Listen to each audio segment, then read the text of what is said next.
Bapak Muhammad Ahsan Tahir SPD. Yang kami hormati Bapak Debbie Sandra SPD DRMM sebagai narasumber kita pada hari ini. Yang kami hormati Nur Ain MPD selaku narasumber kita pada hari ini, dan Bapak Ibu hadirin sekalian yang berbahagia.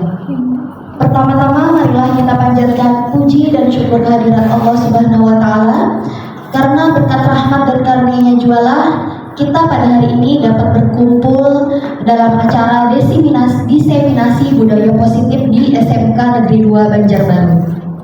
Tak lupa salawat serta salam kita haturkan kepada junjungan kita Nabi besar Muhammad SAW beserta sahabat, kerabat, dan pengikut beliau hingga akhir zaman nanti.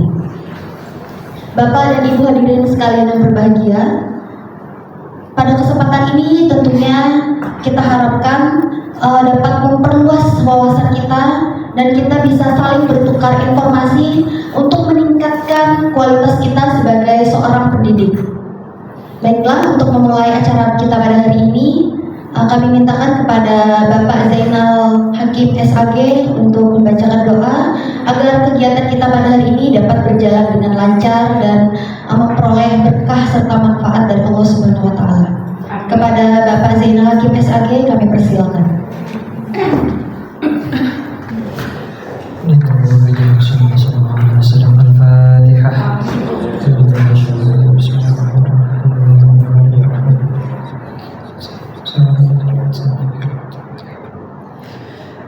Bismillahirrahmanirrahim. Alhamdulillahi rabbil alamin. Wassalatu wassalamu ala asyrafil anbiya'i wal mursalin sayyidina wa maulana Muhammadin wa ala alihi wa sahbihi wa barik wa sallim ajma'in.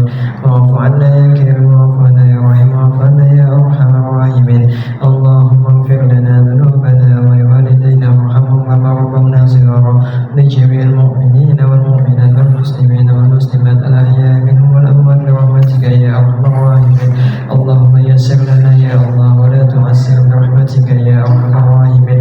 Rabbana zalamna anfusana wa illam taghfir lana wa tarhamna lanakunanna minal khasirin. Wa tub 'alaina innaka tawwabur rahim. Rabbana atina min ladunka rahmatan wa hayyi' lana min amrina rashada.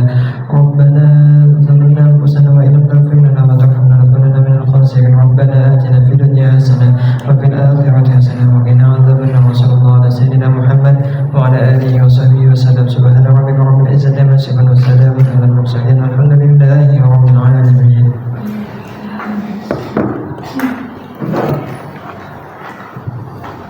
Berikutnya sambutan dari Wakil Kepala Sekolah di Humas, Bapak Muhammad Ahsan Tahir SPD.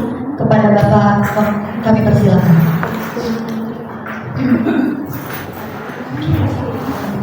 Bismillahirrahmanirrahim. Assalamualaikum warahmatullahi wabarakatuh.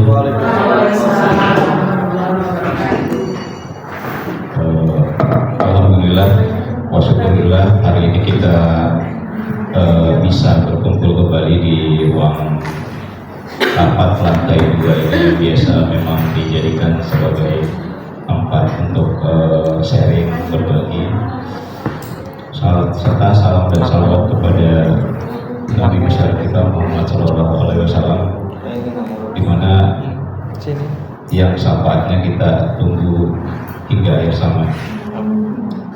Yang saya hormati Bapak Ibu calon guru penggerak, Bapak Debbie Sandra, Bu Nur Ain, dan rekan-rekan guru yang lain, Bapak Ibu guru yang menjadi peserta diseminasi untuk kegiatan aksi nyata dari teman kita sekarang yang menjalani program guru penggerak.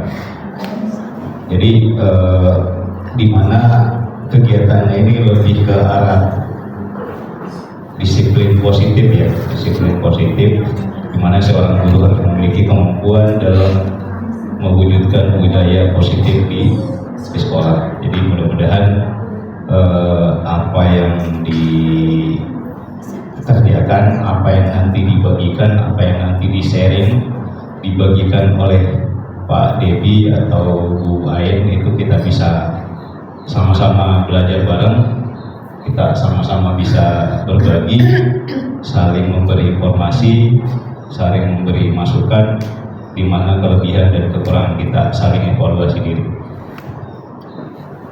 Karena di masalah disiplin, masalah klasik di sekolah kita, apalagi label kita, label SMK, apalagi banyak siswa kita kebanyakan laki-laki, pada umumnya laki-laki, yang jadi pokok masalah biasanya disiplin, kemudian perilaku. Jadi disiplin, perilaku, keyakinan di sekolah memang sangat variatif juga. Kemudian kebutuhan dasar kita di sini, kemampuan Bapak Ibu orang tua wali itu tidak sama semua, sangat kompleks. Kemudian posisi kontrol restitusi dan sebagainya, kemudian segitiga restitusi dan sebagainya, nanti kita sama-sama mendengarkan bagaimana sih sebenarnya penerapan budaya positif di sekolah. Jadi mudah-mudahan Bapak Ibu yang hari ini juga yang menjadi peserta diseminasi di kesempatan berikutnya sudah jadi calon guru penggerak juga. Jadi mudah-mudahan saya juga tidak panjang lebar hari ini, kebetulan juga punya jadwal mengajar. Jadi saya mewakili kepala sekolah karena beliau juga masih sedang tidak berada di tempat untuk kegiatan aksi nyata diseminasi budaya positif di SMK Negeri 2 Banjarbaru yang nanti dibawakan oleh Bu Ain dan Pak Debi Sandra. Mudah-mudahan kita bisa ambil nilai positifnya. Jadi apa yang mereka bagikan, apa yang Bapak Ibu bagikan di diseminasi hari ini kita bisa terapkan sama-sama, kita bisa kembangkan sama-sama. Jadi kawan-kawan yang belum sempat hadir, mudah-mudahan kita bisa sharing bareng-bareng ya. Jadi mungkin ini yang bisa saya sampaikan. Salah hilaf mohon maaf. Wassalamualaikum warahmatullahi wabarakatuh. Waalaikumsalam warahmatullahi wabarakatuh.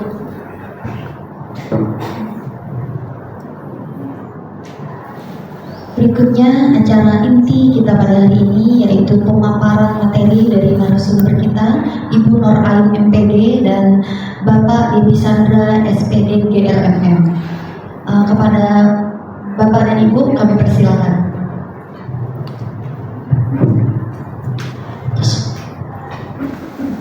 Bismillahirrahmanirrahim. Assalamualaikum warahmatullahi wabarakatuh. Selamat pagi, salam sejahtera untuk kita semua. Yang saya hormati Bapak Hasan Tahir SPD, Wakil Kepala Sekolah Bidang Humas. Kemudian yang saya hormati Bapak Ibu Majelis Guru SMK Negeri 2 Banjarbaru. Puji syukur kehadirat Tuhan Yang Maha Esa, yang mana pada pagi ini kita diberikan kesehatan, diberikan kesempatan ya, untuk berhadir di ruang meeting lantai 2 dalam keadaan sehat walafiat dalam mengikuti acara diseminasi budaya positif aksi nyata dari kami ya, Bapak Ibu calon guru penggerak perwakilan dari SMK Negeri 2 Banjarbaru atas nama saya ya, Debi Sandra, kemudian dan Ibu Nur Ain. Kemudian sholawat beriring salam tidak lupa selalu tercurahkan kepada junjungan kita Nabi besar Muhammad SAW, yang tentunya kita tunggu syafaatnya sampai akhir zaman. Jadi Bapak Ibu, sebelum kami ke acara inti, kami mengucapkan ribuan terima kasih untuk Bapak Ibu, untuk Pak Hasan, Wakil Kepala Sekolah, kemudian dan semua Bapak Ibu guru yang sudah bersedia hadir ya, meluangkan waktu. Kami sangat berterima kasih dan tentunya kami juga meminta maaf jika kami sudah mengganggu aktivitas atau rutinitas dari Bapak Ibu. Selanjutnya Bapak Ibu, dalam kegiatan ini nanti ada beberapa poin ya terkait budaya positif yang ingin kami share ya.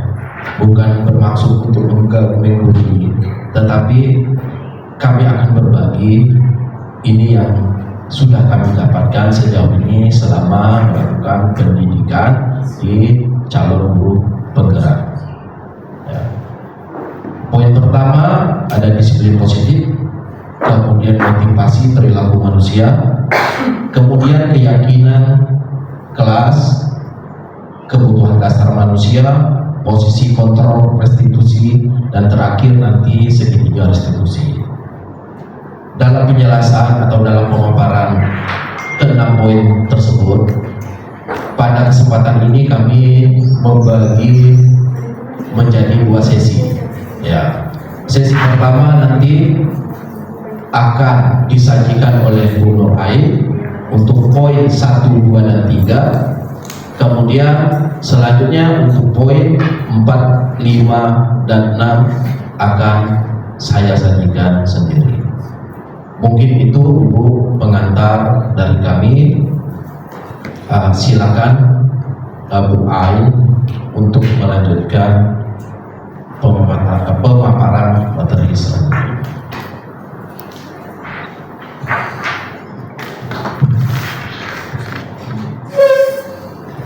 Baik, terima kasih Pak Debi, terima kasih Ibu Moderator, Ibu Najwa, dan Pak Hasan selaku Wakil Humas SMA Negeri 2 Banjarbaru. Terima kasih atas sambutannya. Dan rekan-rekan semua, Bapak Ibu Guru SMK Negeri 2 Banjarbaru, sebelumnya kami ucapkan terima kasih atas kesediaannya meluangkan waktu Bapak Ibu yang berharga untuk menghadiri acara diseminasi budaya positif kami hari ini sebagai tuntutan kami dalam pelaksanaan modul 1.4 sebagai aksi nyata, rancangan aksi nyata. Terima kasih. Baik Bapak Ibu, tadi sudah disinggung bahwa hari ini nanti kami akan memberikan berbagi pengalaman kami selama menempuh pendidikan guru penggerak. Kami sudah alhamdulillah menyelesaikan modul 1. Ini adalah bagian akhir dari modul 1. Insya Allah dari minggu depan sudah memasuki modul 2. Dan pada hari ini ada beberapa poin yang akan kami sampaikan terkait budaya positif. Ya, mungkin supaya lebih fresh dulu kita yel-yel dulu ya Bapak Ibu ya. Ya, kalau kami itu di guru penggerak itu yel-yelnya biasanya kalau disebut guru penggerak, maka yang lain akan menyambut tergerak, bergerak, menggerakkan. Nah, jadi supaya semangat ya sebelum kita mulai masuk materi ya Bapak Ibu. Ya, kalau saya teriakan guru penggerak, maka Bapak Ibu tergerak, bergerak, menggerakkan. Yang semangat ya. Nah, baik. Siap Bapak Ibu ya? Oke, siap. Siap. Bergerak, menggerak. Iya, baik. Guru penggerak. Guru penggerak. Sekali lagi. Guru penggerak. Baik, terima kasih.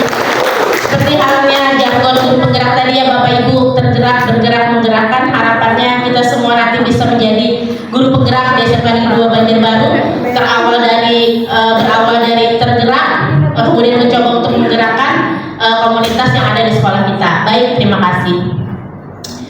Baiklah, tadi sudah dijelaskan oleh Pak Debi sebelumnya bahwa hari ini kami akan membahas tentang budaya positif. Nah, baik Bapak Ibu, sebelum masuki materi mungkin kita perlu mencari dulu apa sih budaya positif itu.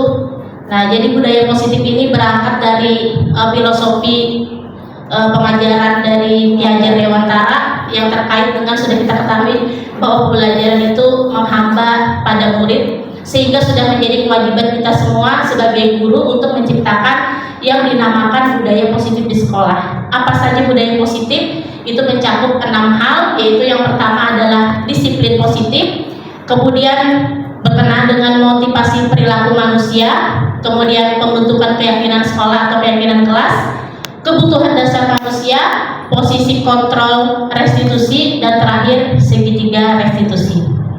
Untuk yang pertama itu akan saya sampaikan mengenai disiplin positif.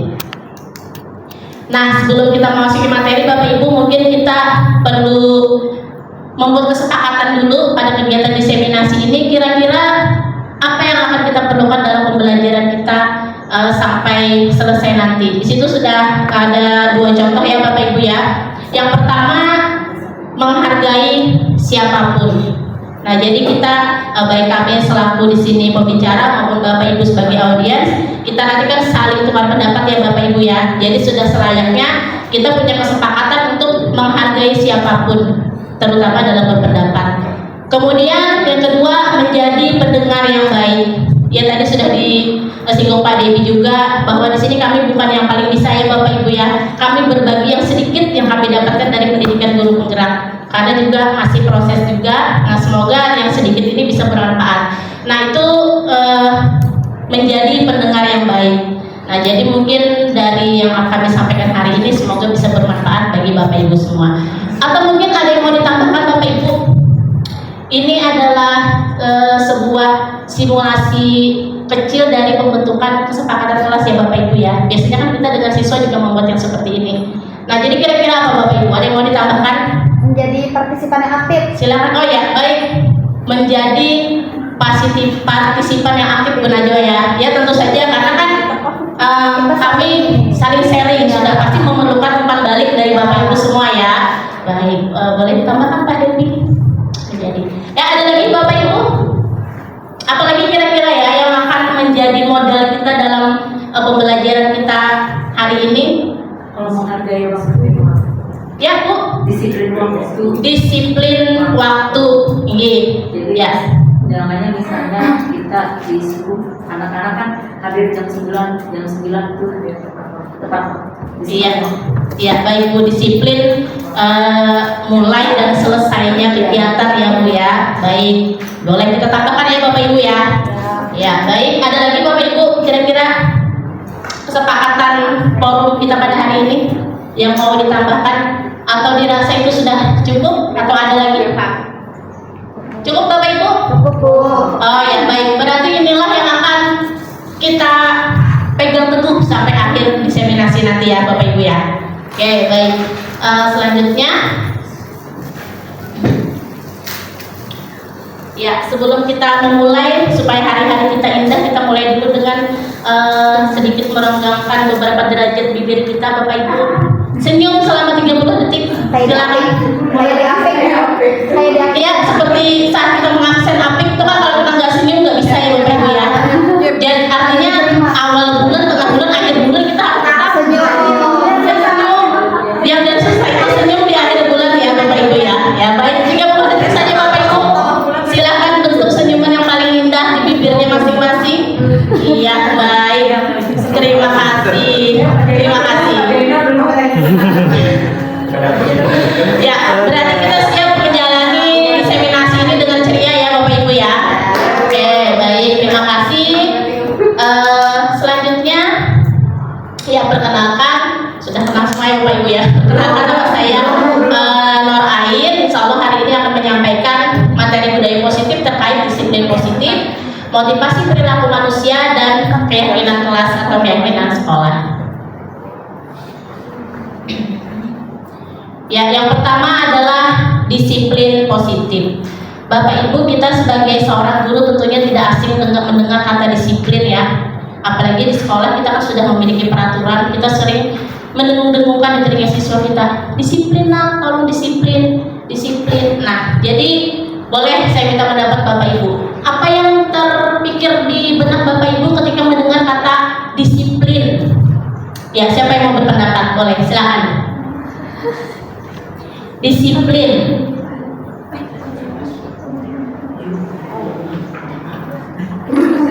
Yang sendiri. Ya. Ada? Ya, boleh Bu Najwa, silakan. Ketika mendengar kata disiplin itu dalam benak saya Bu, misalnya nih contoh perilaku, misalnya ketika kita datang, anak siswa itu peraturannya datang masuk sekolah jam 7.30. Berarti mereka harus menaati peraturan itu jam 7.30 itu sudah harus di sekolah. Kemudian misalnya peraturan di sekolah tidak boleh misalnya memakai topi yang berbeda dari bukan dari atribut sekolah. Itu menurut saya juga disiplin jika mereka menerapkannya peraturan-peraturan sekolah. Itu yang ada dalam menurut saya. Terima kasih Bu. Baik. Iya, itu dari Ibu Najwa. Ibu Nurul dulu ya, baru Pak Jenal ya. Baik. Silakan Ibu Nurul. Apa yang terlintas ketika mendengar kata disiplin, Bu? Oke, terima kasih Bu Ain. Kalau dalam hati saya, kalau disiplin itu biasanya kan karena kita guru ya. Jadi kita itu yang didisiplinkan adalah siswanya, bukan siswa aja, tapi gurunya juga harus disiplin. Jangan sampai siswanya disiplin, gurunya tidak disiplin. Jadi itu menurut saya disiplin dari kedua belah pihak kayak gitu. Aja Bu. Terima kasih. Terima kasih. Terima kasih Bu Nurul. Mungkin terakhir kita mintakan pendapat dari Pak Jainal ya. Silakan Pak Jainal. Disiplin menurut pandangan Bapak agama ini Bapak Ibu ya. Silakan Pak. Ya, terima kasih Bu Ain. Menurut saya bahwa disiplin di sini maksudnya adalah patuh, taat dan tunduk dengan segala ketentuan yang berlaku, baik itu dari aturan manusia maupun ketentuan dari Allah Subhanahu wa taala. Mungkin itu saja yang mau saya sampaikan.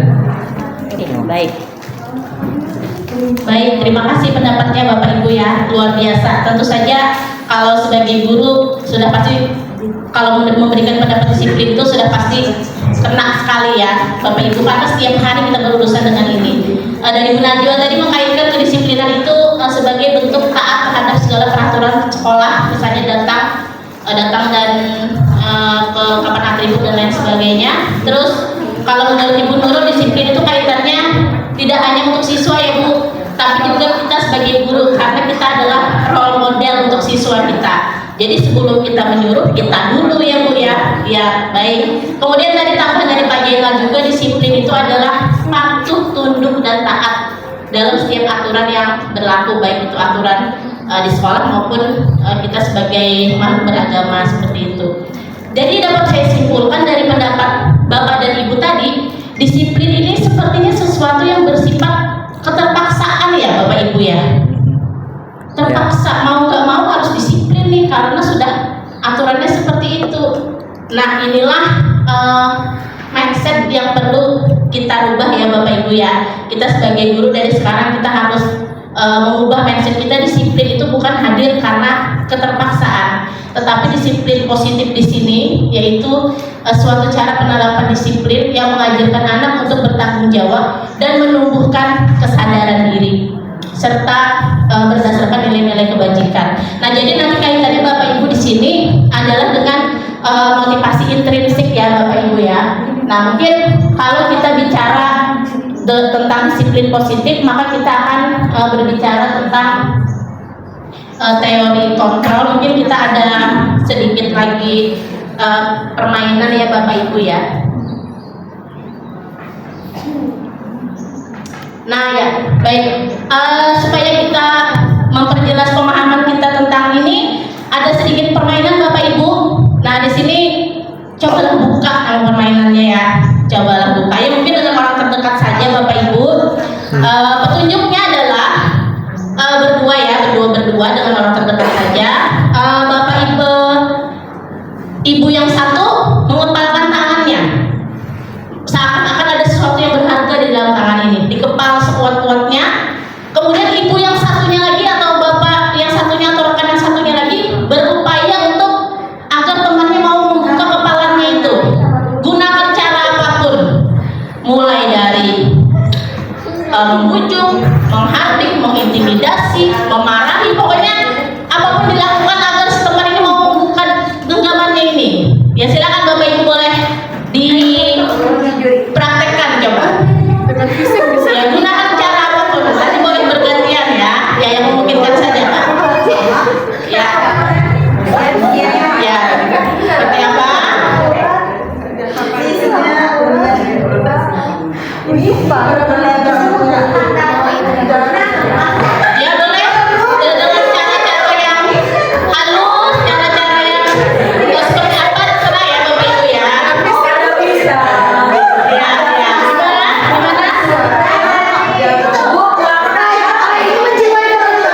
Kita jawab bersama ya, kita diskusikan ya Bapak Ibu ya. Yang pertama, apakah Anda atau B itu rekan kita ya, membuka kepalan tangan, mengapa dan apa alasannya? Apakah ada yang bersedia membuka tadi? Ada. Ibu Asia. Ya, dengan cara apa tadi Ibu Halimah?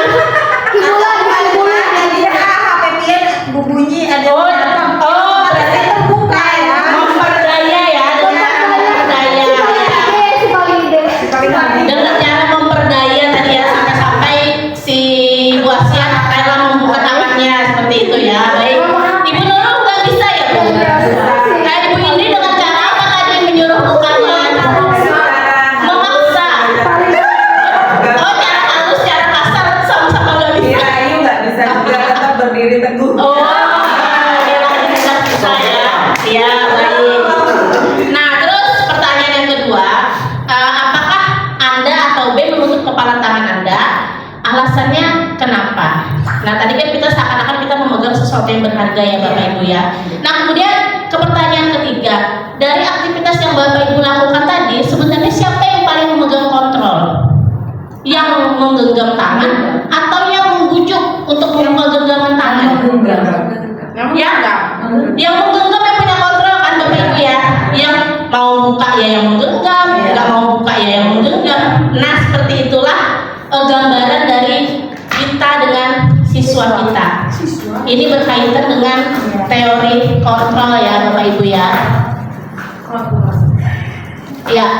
Jadi ada sebuah teori namanya teori kontrol atau bisa juga disebut dengan choice theory oleh seorang psikiater Dr. William Glasser melalui pengamatan terhadap perilaku manusia ya Bapak Ibu ya. Selama ini kita sebagai guru menganggap kita mengontrol siswa kita.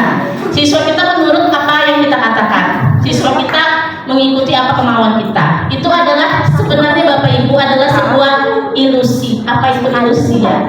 Seakan-akan saja. Nah, jadi yang pertama, ilusi kalau kita mengontrol murid itu bukan sebenarnya hanya ilusi saja. Menurut kita ya kita bisa mengontrol, tapi sebenarnya itu tidak. Kemudian yang kedua, ilusi bahwa semua penguatan positif efektif dan bermanfaat. Kita menganggap dengan memberikan apresiasi, dengan memberikan penghargaan, siswa kita akan disiplin. Itu juga ilusi Bapak Ibu, karena hal itu tidak akan berlaku dalam jangka waktu yang panjang. Nah, mungkin ketika Bapak Ibu sudah nggak sanggup memberi penghargaan, kira-kira dia akan tetap disiplin nggak? Tidak kan? Nah, baik, itu maksudnya ya Bapak Ibu ya. Kemudian Bapak Ibu juga kita merasa, saya pribadi juga sering mengkritik siswa. Kamu datang terlambat, kamu bangun jam berapa? Makanya bangun lebih pagi, mengkritik kan? Nah, jadi mengkritik ini kira-kira dalam benak siswa akan merasa seperti apa Bapak Ibu? Apakah lebih merasa dapat solusi atau merasa kok kayak disalahkan ya? Nah, seperti itu kan? Iya, nah itu. Kemudian yang keempat juga, kita dengan siswa kita sebagai orang dewasa ya Bapak Ibu ya. Jadi kita selalu menganggap orang dewasa itu selalu punya power untuk mengatur usia yang di bawahnya, padahal sebenarnya itu adalah ilusi. Tidak benar seperti itu ya Bapak Ibu ya, apalagi kalau kita kaitkan dengan disiplin positif. Nah, jadi sebenarnya yang selama ini kita lakukan itu adalah stimulus respon. Apa yang kita lakukan kepada siswa kita dan apa responnya, itu adalah stimulus respon ya Bapak Ibu. Misalnya kita menganggap kebutuhan kita sama, kita melihat semua orang sama. Kita sering ngomong seperti ini kan, Ibu bisa datang tepat waktu jam 7.30, kok kamu nggak bisa? Kita menganggap kita sama dengan siswa, padahal sebenarnya tentu saja berbeda. Nah, kemudian yang kedua, kita mencoba mengubah orang agar berpandangan sama dengan kita. Kita sering mendikte siswa kita.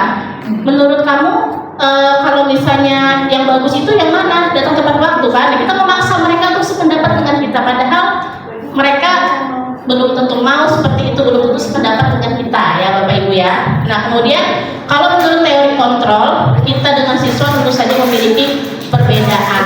Mungkin mereka akan melakukan apa yang kita katakan, tapi sebenarnya itu tidak berlaku dalam jangka waktu yang panjang seperti itu.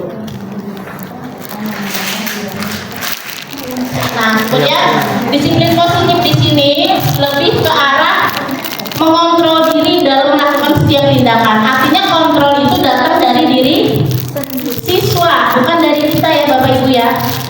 Siswa datang tepat waktu bukan karena takut dengan wali kelasnya, bukan karena takut dengan poin pelajaran. Oh, aku datang tepat waktu karena aku harus siap dengan pelajaran supaya aku tidak terburu-buru. Itu yang akan kita sebaiknya kita hadirkan di benak siswa kita, seperti itu. Nah, kemudian ini poin pentingnya ya Bapak Ibu ya.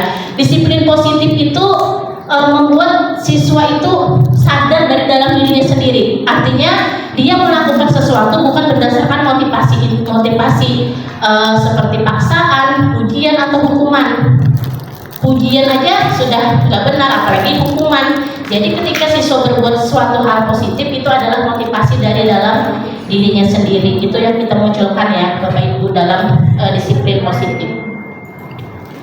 Kemudian kaitannya tadi disiplin positif adalah berkaitan dengan menumbuhkan nilai kebajikan.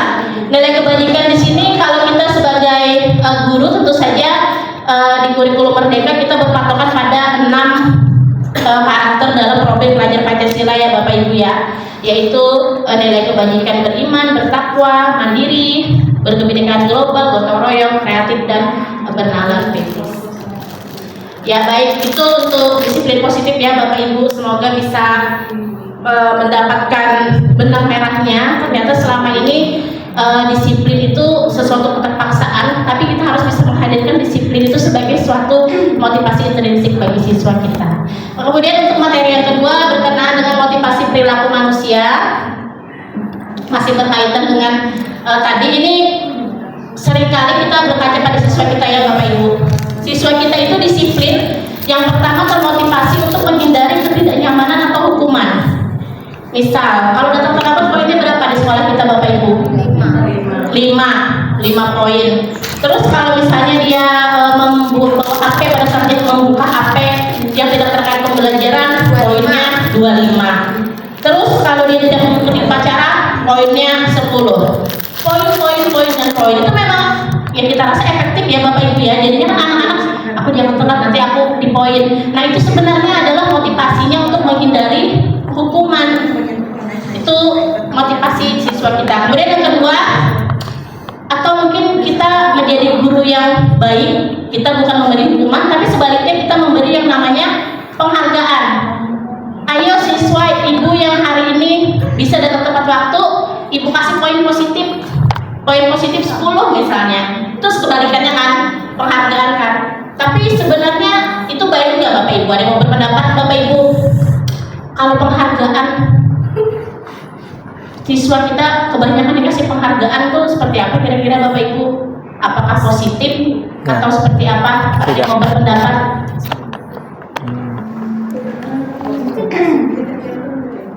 Tidak ya? Tidak positif juga ya Pak ya? Lebih mengharap pamrih akhirnya. Karena jadinya pamrih, iya betul. Jadinya kalau suatu saat misalnya nggak ada penghargaan, maka dia tidak akan ada motivasi untuk berbuat sesuatu hal yang positif. Kemudian yang ketiga, ini yang harus kita pegang Bapak Ibu, baik kita sebagai guru maupun sebagai siswa. Karena kita sebagai guru sebenarnya juga kadang lebih takut dengan hukuman juga ya Bapak Ibu ya. Kita bercepat-cepat masuk kelas, takut kita dinotis oleh capsek kita seperti itu. Karena blacklist. Atau kita datang tepat waktu karena absennya absen online seperti itu. Nanti potong tunjangan dan lain sebagainya, itu ketakutan akan hukuman.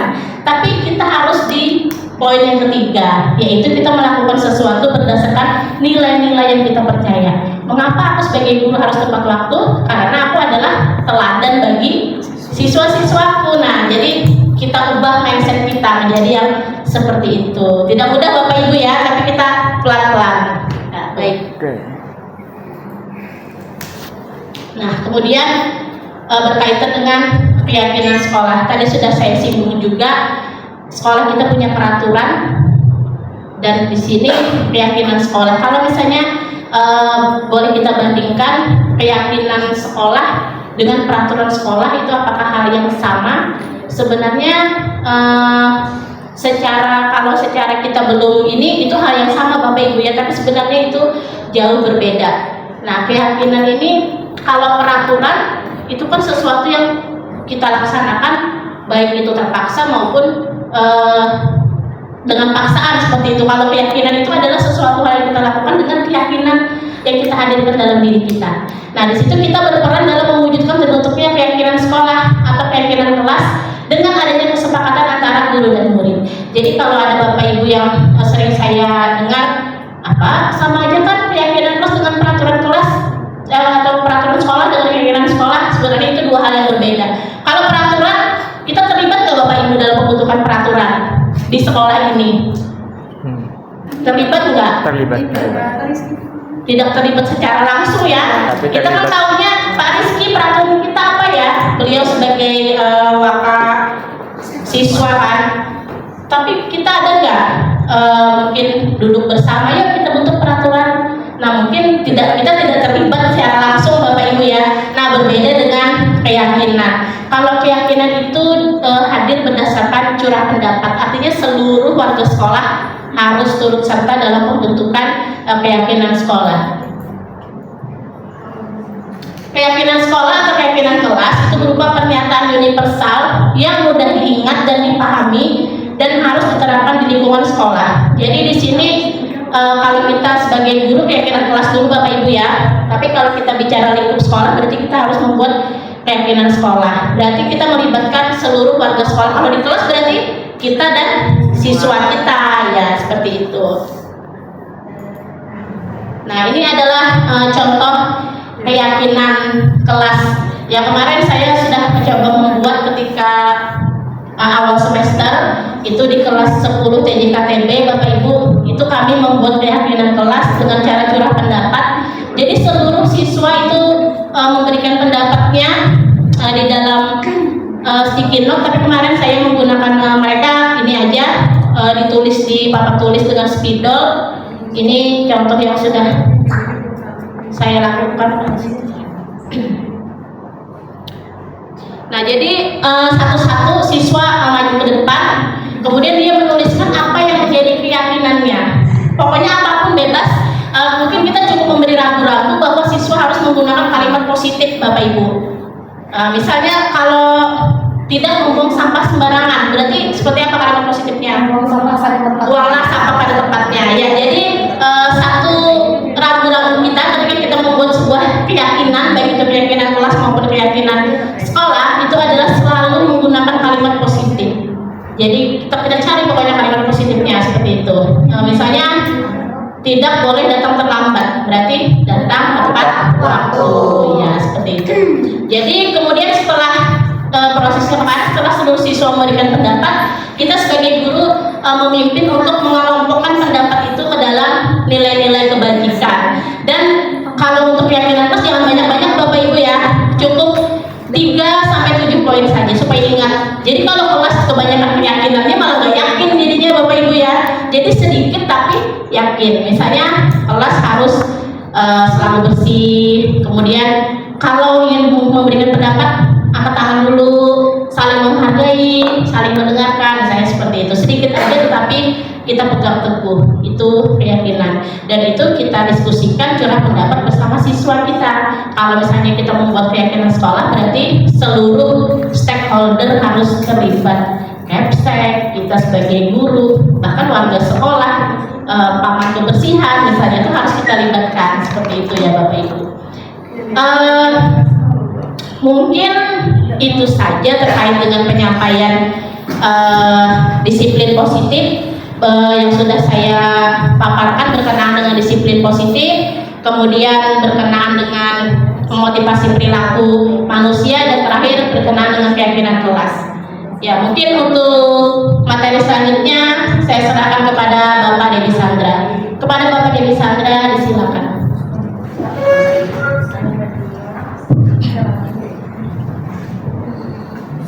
Sebelumnya mari kita beri apresiasi untuk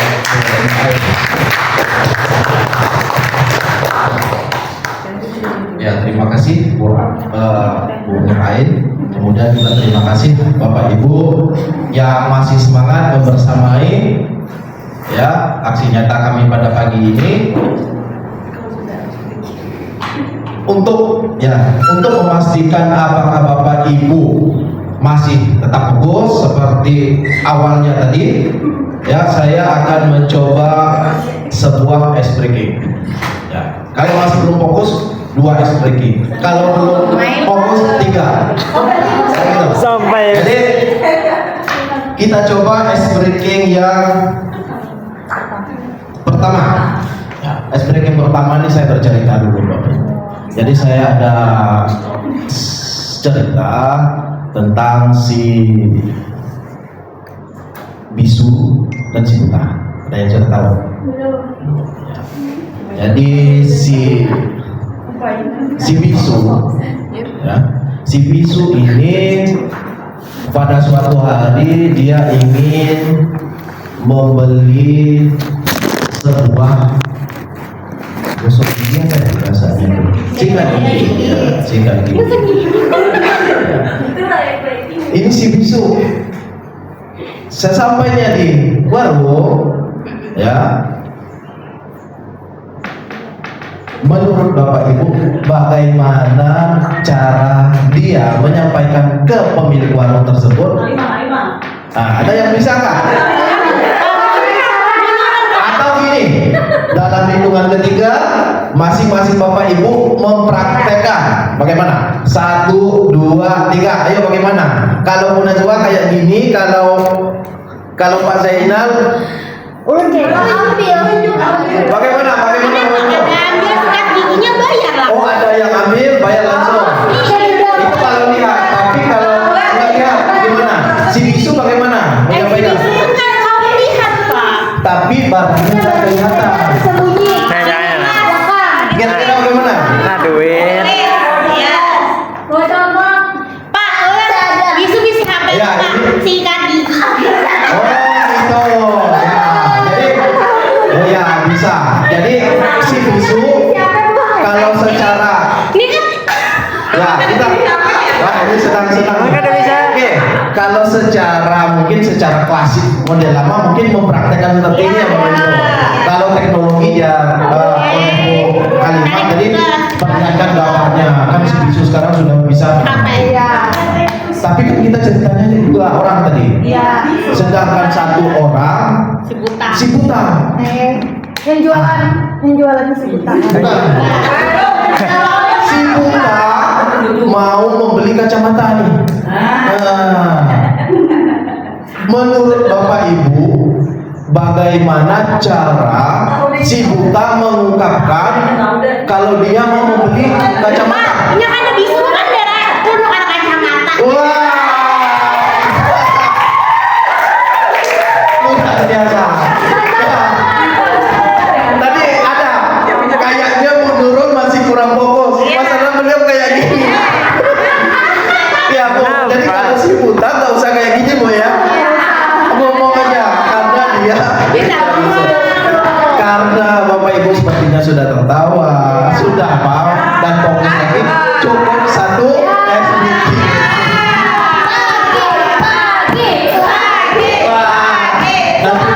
Ya, kita masih punya. Atau bisa jadi nanti kita buat sesi diseminasi tentang Oke, jadi Bapak Ibu terima kasih sudah fokus. Perkenalkan saya Bapak Ibu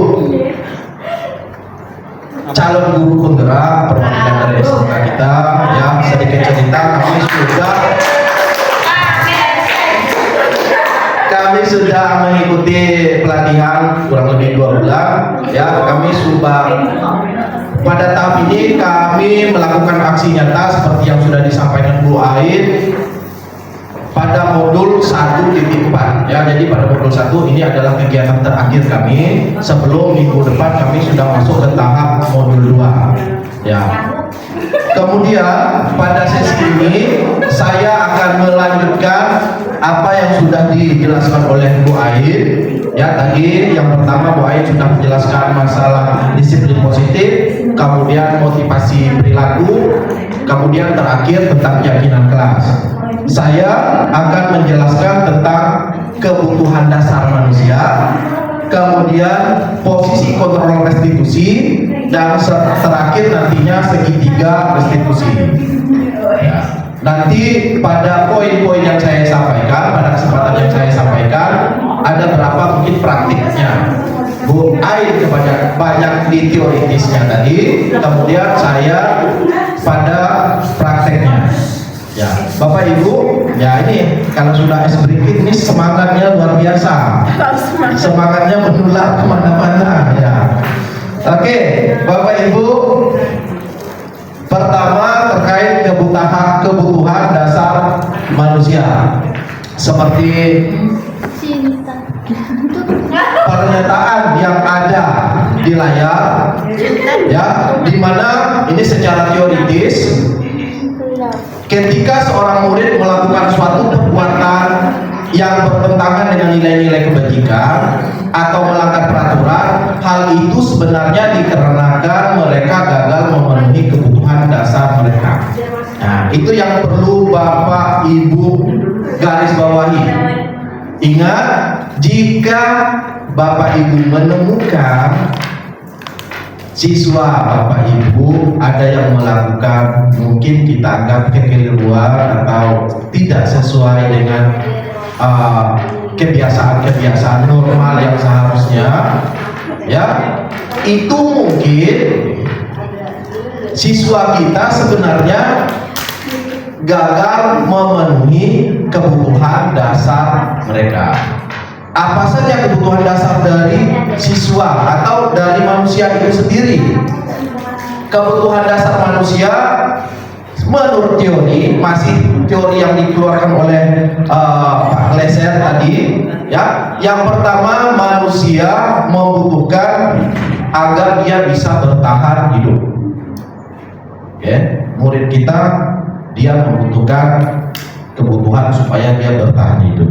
Yang kedua, dia memerlukan kasih sayang dan rasa diterima. Kemudian penguasaan yang ketiga. Kemudian yang keempat adalah kebebasan dan kesenangan. Ya, ini adalah kebutuhan yang diperlukan oleh murid-murid kita. Supaya Bapak Ibu lebih istilahnya sambil menyanyi, sambil ini hidangan yang sederhana yang sudah disiapkan, ya. Kemudian supaya lebih paham tentang kebutuhan, silakan Bapak Ibu untuk menyimak video yang ada di layar.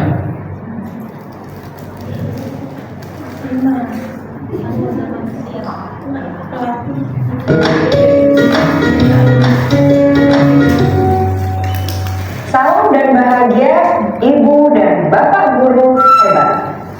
Untuk membangun budaya sekolah yang positif dengan lingkungan yang aman dan mendukung murid untuk menjadi pribadi yang berdaya, seimbang, dan bahagia, salah satu upaya yang dapat dilakukan oleh guru adalah memahami kebutuhan dasar yang mendasari perilaku murid.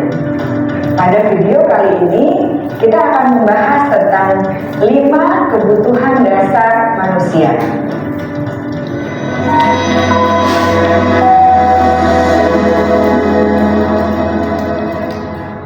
Ki Hajar Dewantara dalam salah satu kutipannya menyatakan, kita ambil contoh perbandingannya dengan hidup tumbuh-tumbuhan. Seorang petani dalam hakikatnya sama kewajibannya dengan seorang pendidik yang menanam padi misalnya. Hanya dapat menuntun tumbuhnya padi. Ia dapat memperbaiki kondisi tanah, memelihara tanaman padi, memberi pupuk dan air, membasmi ulat-ulat atau jamur-jamur yang mengganggu hidup tanaman padi, dan lain sebagainya.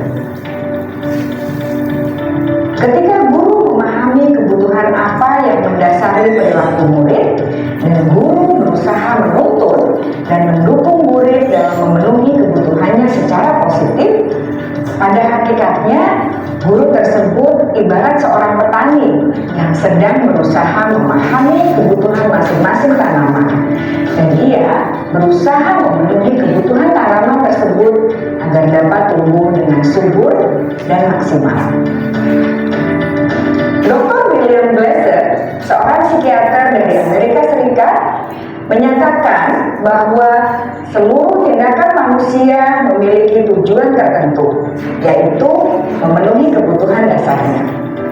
Ketika kelima kebutuhan dasar telah terpenuhi secara memadai, maka murid akan tumbuh dengan seimbang dan bahagia.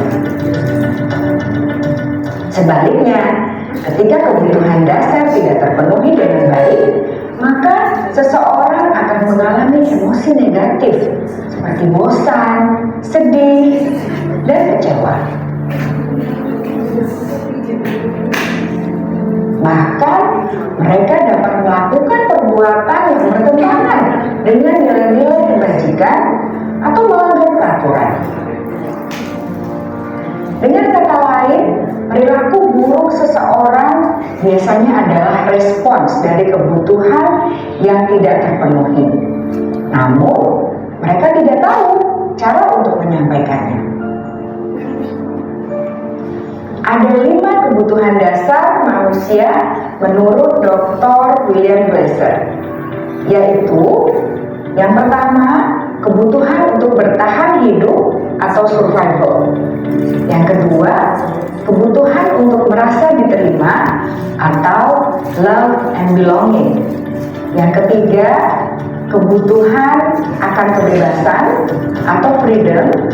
Yang keempat, kebutuhan akan kesenangan atau fun. Dan yang kelima, kebutuhan akan penguasaan atau power.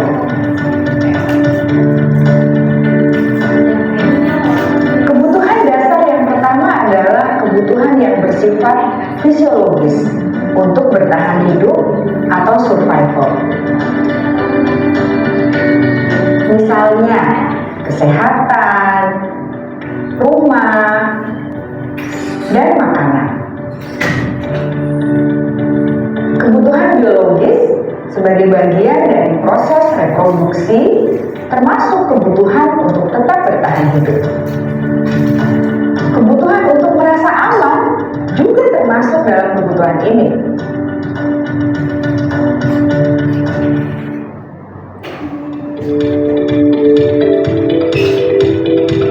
Agar murid dapat belajar dengan baik, kebutuhan mereka akan merasa aman, pangan, sandang, dan papan harus terpenuhi. Bagaimana mungkin mereka dapat belajar dengan baik bila mereka datang ke sekolah dengan perut yang lapar atau bila rumah mereka kebanjiran?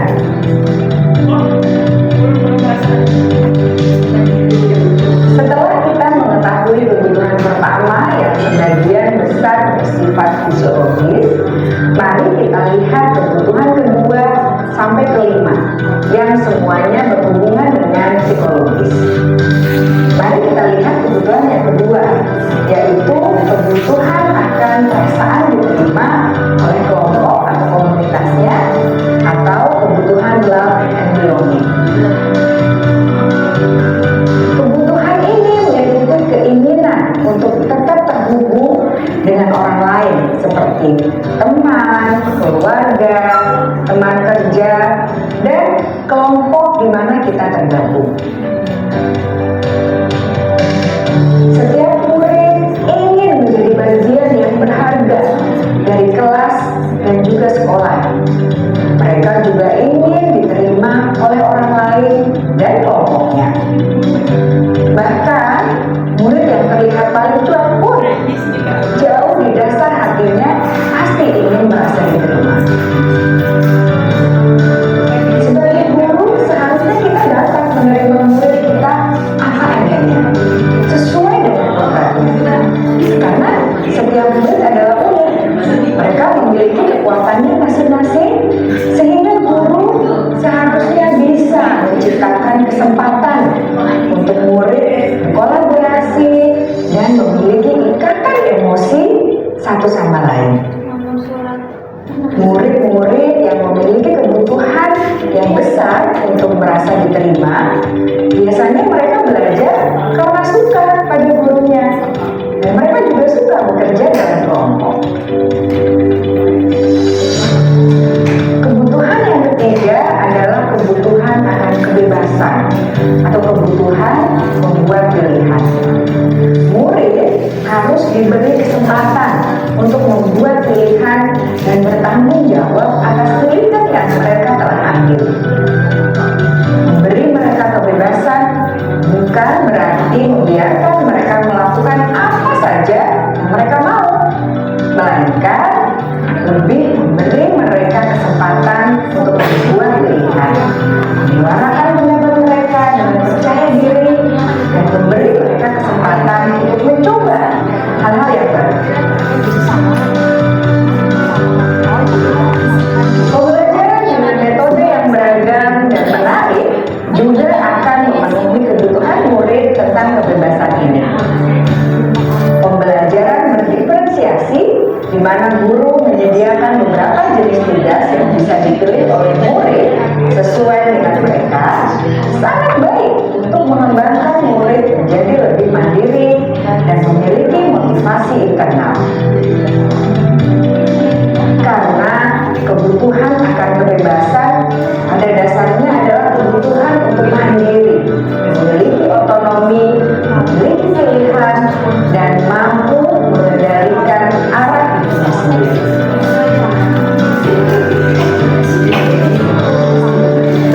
Kebutuhan yang keempat adalah kebutuhan akan kesenangan.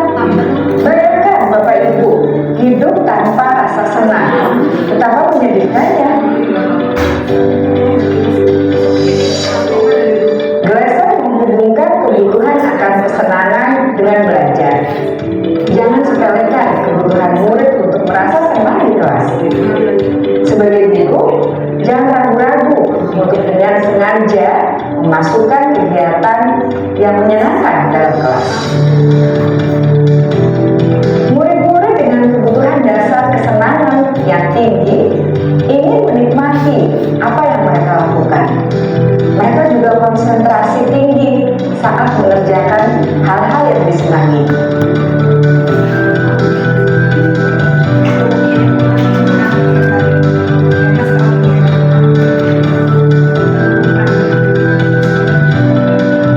Kebutuhan yang kelima adalah kebutuhan akan penguasaan. Setiap murid memiliki kebutuhan untuk merasa kompeten, menjadi terampil, diakui pencapaian dan keterampilannya, didengarkan, bisa membuat dampak dan pengaruh, dan memiliki rasa harga diri. Mereka sebaiknya diberi kesempatan untuk membuat keputusan tentang hal-hal yang penting dalam hidupnya dan tidak merasa dikontrol oleh sistem sekolah. Pada murid yang telah menginjak usia remaja, seringkali mereka merasa tidak memegang kendali atas kehidupannya sendiri, karena guru kerap kali berpengaruh dalam mengambil keputusan. Murid-murid yang memiliki kebutuhan dasar akan penguasaan yang tinggi biasanya selalu ingin menjadi pemimpin. Mereka juga suka mengamati sebelum mencoba hal-hal yang baru. Mereka juga perfeksionis dan merasa kecewa bila melakukan kesalahan.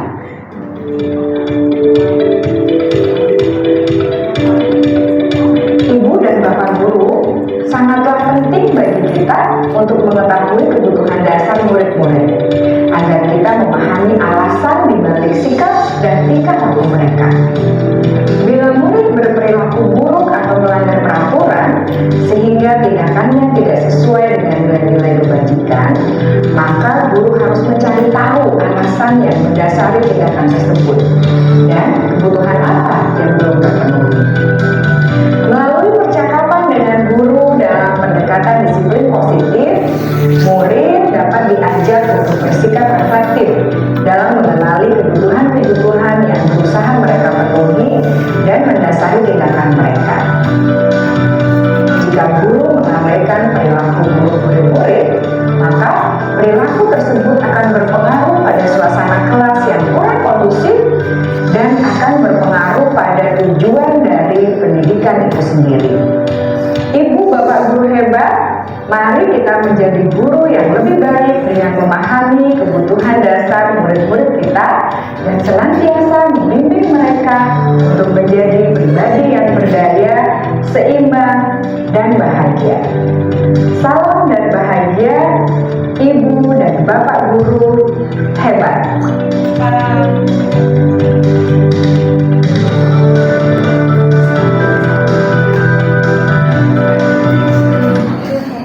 Oke, Bapak Ibu, ya demikian tadi penyajian dari instruktur guru penggerak BGP ya terkait dengan kebutuhan dasar manusia. Ya, mudah-mudahan tadi Bapak Ibu semakin memahami istilahnya apa saja kebutuhan dasar manusia. Kemudian ini tahap selanjutnya kita akan mencoba untuk dalam artian mengevaluasi apakah kita sudah memahami apa yang sudah dijelaskan tadi terkait dengan kebutuhan dasar manusia. Berikut Bapak Ibu ada sebuah kasus, ya silakan Bapak Ibu perhatikan atau cermati di ini. Jadi sebuah kasus ini sengaja kami buat Ibu Wiliani ya supaya Bapak Ibu guru hebat di sini ingat bahwasanya hari ini Bu Wiliani sedang mendampingi anak-anak untuk mengikuti lomba LKS di Provinsi Lampung. Oke, cuman kasusnya di sini bukan Ibu Wiliani mendampingi LKS, bukan. Kasusnya di sini Ibu Wiliani guru atau sebagai wali kelas dari kelas 10 DPIBA. Beliau sedang bingung menghadapi ulah salah satu murid kelasnya bernama Tommy. Nah, Bu Wiliani sedang bingung menghadapi ulah dari si Tommy. Apa ulah si Tommy? Ulah si Tommy ini beberapa temannya melapor ke Bu Wiliani bahwasanya si Tommy ini seringkali meminta bekal makan siang teman-temannya dengan cara paksa. Yang Bapak Ibu ya, saya bantu kira-kira menurut Bapak Ibu kenapa Tommy melakukan hal tersebut? Kemudian kebutuhan dasar apa sebenarnya yang ingin dipenuhi oleh si Tommy? Oke, Bapak Ibu ada yang mau berpendapat? Ya, silakan Ibu. Mohon dibantu Ibu Hanifah. Mungkin dengar aja ya, suara saya dengar aja lah. Tapi merekam Ibu. Oke, terima kasih Pak Devi. Saya menarik ya studi kasus yang dialami Ibu Wiliani, siswa Ibu Wiliani.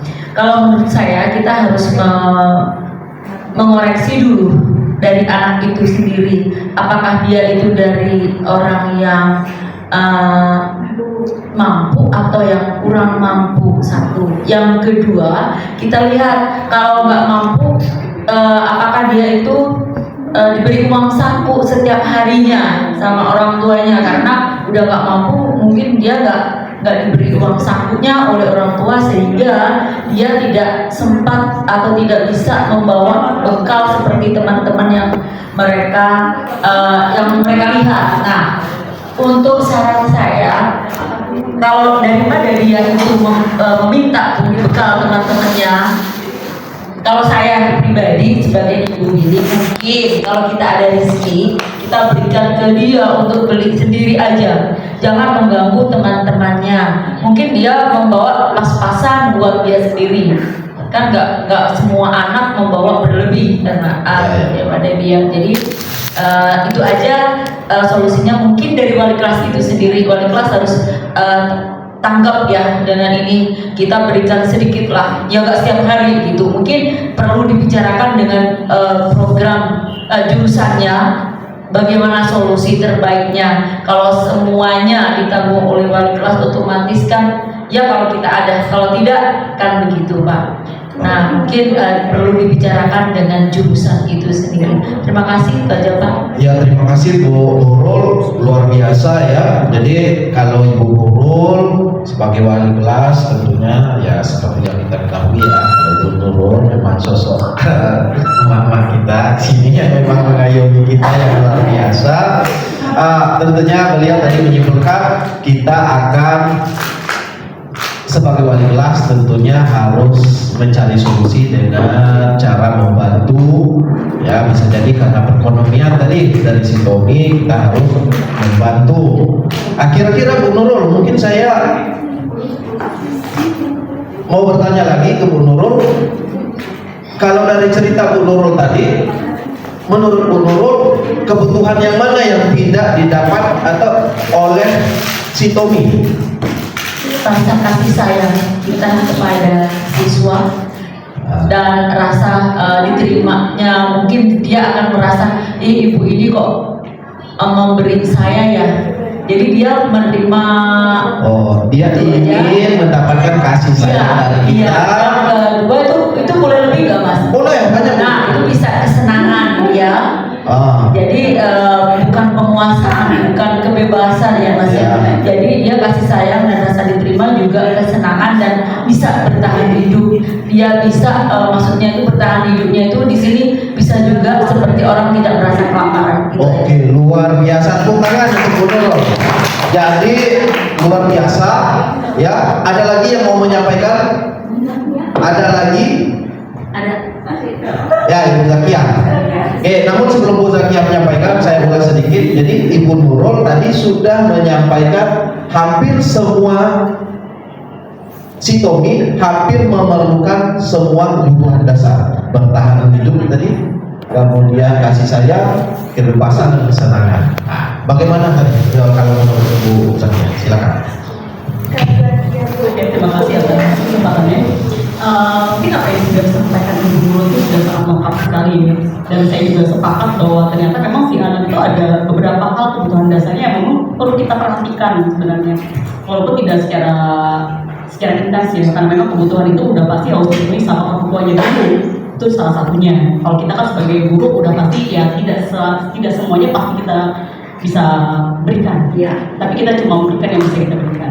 Memang benar kalau misalnya kasusnya sama seperti Tommy tadi, memang dia bertahan hidup ya, karena dia perlu makan, kita perlu makan, kita semua perlu makan gitu. Kalau seandainya dia nggak bawa bekal, nggak ada uang, apa yang kita perlukan? Apakah dia membiarkan si Tommy? Misalkan saya biasa jadi Tommy misalkan, saya nggak ada uang, saya nggak ada bekal, saya harus dari jam 7.30 sampai jam 6.30 apakah saya tidak makan? Otomatis saya akan terus bertahan hidup. Itu hal yang wajar yang dimiliki oleh setiap orang ya. Jadi kita harus memahami bahwa ternyata tidak sepenuhnya seperti salah.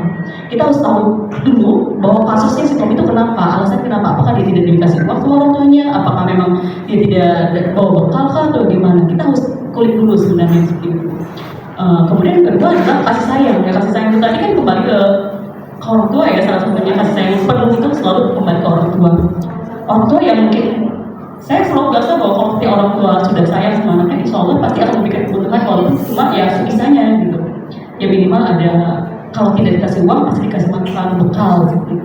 Ya kita kalau kita jadi guru ya pasti kita diskusikan dulu ya sama orang tuanya bagaimana baiknya biar si Tommy juga bisa melakukan hal-hal yang buruk tadi, karena tidak sepenuhnya dari kesalahan saya tersebut seperti itu.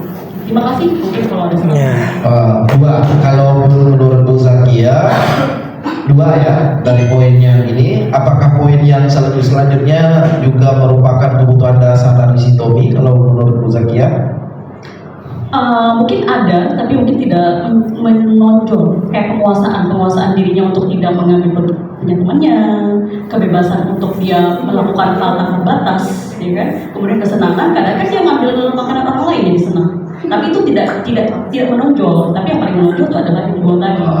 Pada intinya ada semua memungkinkan, ya semua mungkin. Ada lagi Bapak Ibu yang ingin menambahkan, kira-kira kebutuhan dasar apa yang ingin dipenuhi oleh si Tommy? Ya cukup ya Bapak Ibu, sudah ada dua dari Bu Nurul dan Bu Zakia tadi. Kita simpulkan dari studi kasus tersebut memang benar Ya, setelah kita simak video pemaparan tadi dari Ibu instruktur, kemudian kita hubungkan dengan kasus yang sedang terjadi, kasus Sitomi. Ya, ternyata memang benar kebutuhan yang ingin dipenuhi oleh Sitomi itu pertama adalah keinginan untuk bertahan hidup, seperti yang sudah dijelaskan oleh Bu Nurul dan Bu Zakia. Ya, karena mungkin ia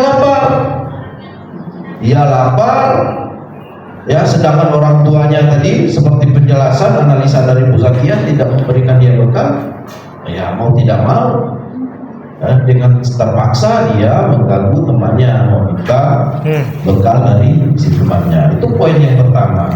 Kemudian yang kedua, benar yang dibilang Bu Nurul tadi, dia memerlukan kasih sayang, dia ingin diperhatikan, mendapatkan kasih sayang dari siapa? Ya dari semua, baik dari rumah orang tuanya, supaya orang tuanya kalau dia buat masalah di sekolah, ada yang melaporkan ke orang tuanya, dia mendapatkan perhatian dari orang tuanya, supaya ke depannya diberikan bekal seperti itu.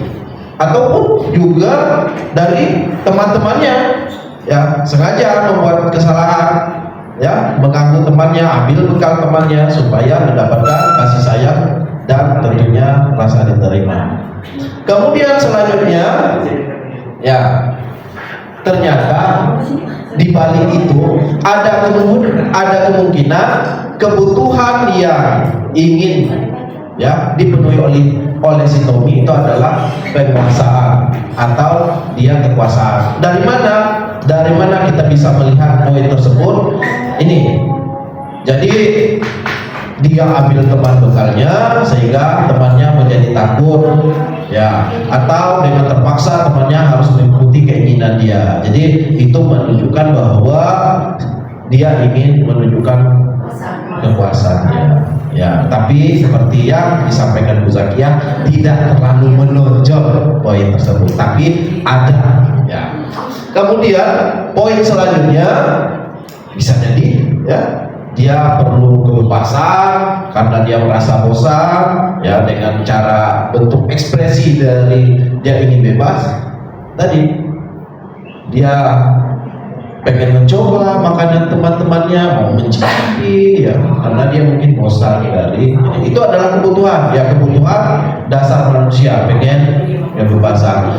Dan yang terakhir tentunya ada kemungkinan dia memerlukan kesenangan, ya, kurang senang, kurang bahagia, kurang jarang tertawa, mungkin seperti itu, ya. Dia kalau melihat temannya yang lagi kesal, wah dia senang. Nah, ada kemungkinan, ya, ada manusia. Nah, itu makanya untuk itu kita mempelajari kebutuhan dasar manusia macam-macam. Nah, tapi pada intinya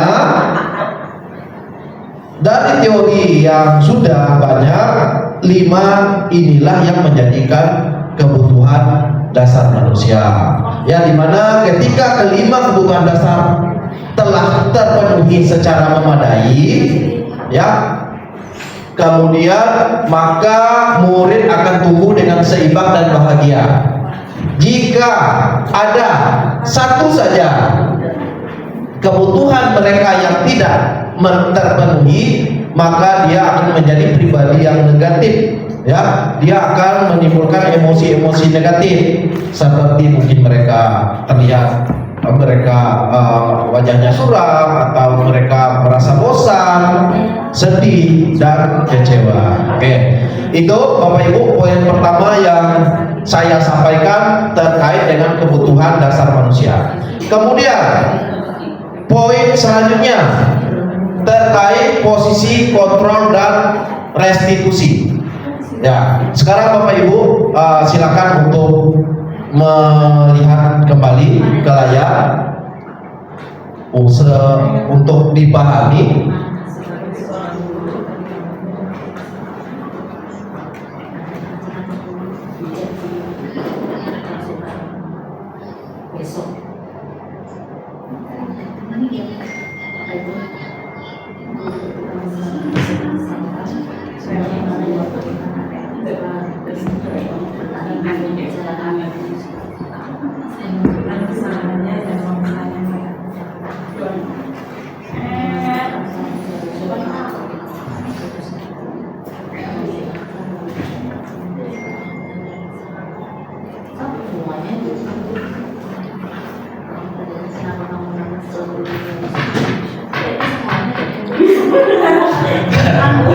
Oke, ini sudah mulai ya. Sepertinya sudah mulai paham. Kemudian seperti ini, Bapak, kita semua tentunya di sini seorang guru. Ketika murid melakukan kesalahan, tindakan mana yang akan kita lakukan? Semuanya. Oleh menurut semuanya sebagai seorang guru harus beliau lakukan. Ada tanggapan lain? Ada yang atau berseberangan? Kalau menurut semuanya dilakukan. Kalau atau saya melakukan yang nomor 1 2. Yang terakhir itu yang tidak termasuk. Yang terakhir tidak mendiamkannya supaya dia itu merasa atau tidak melakukan kesalahan, itu aja sih saya. Jadi tidak langsung menyesal dia tidak. Tergantung siswanya. Jadi siswa makin ditanggung makin ke bawah. Ada lagi, Bu Mariati? Apa poinnya? Apa Bu Mariati? Iya,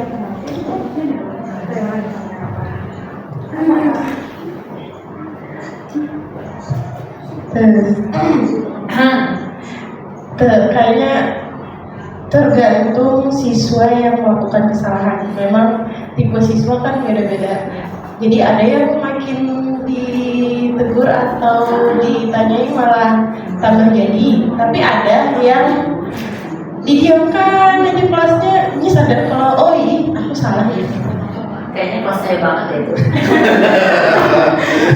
Ya. Gitu. Oke, kita cek Bapak Ibu, apakah benar? Ternyata Bapak Ibu, ya, semua tindakan, tanpa kita sadari, kita membuat murid menjadi anak yang merasa gagal. Gagalnya gimana? Itu yang akan kita bahas, Ibu. Oke. Gagalnya di mana? Itu yang akan kita bahas. Tadi poinnya pertama kita sudah mempelajari kebutuhan dasar. Ini kita sudah 5 posisi kontrol. Nanti terakhir kita akan mempraktekkan. Oke. Ini yang akan kita bahas. Kesalahannya, kegagalannya di mana? Oke. Ternyata Bapak Ibu, kita sebagai seorang guru ya mempunyai kalau ini si paling sekarang lagi trennya mempunyai 5 posisi kontrol restitusi ya. Ada yang guru sebagai penghukum, si paling penghukum gitu. Yang kedua ada guru yang membuat merasa bersalah. Ada guru yang bersikap sebagai teman, kemudian ada guru yang bersikap atau mempunyai posisi kontrol sebagai pemantau, dan ada guru yang menempatkan posisinya sebagai manajer. Nah, ini yang akan kita bahas. Di manakah posisi kita? Silakan Bapak Ibu, mudah-mudahan terlihat dari belakang. Terlihat Bapak Ibu? Tabelnya. Membuat merasa bersalah. Bapak Ibu yang mana ya? Situ ya.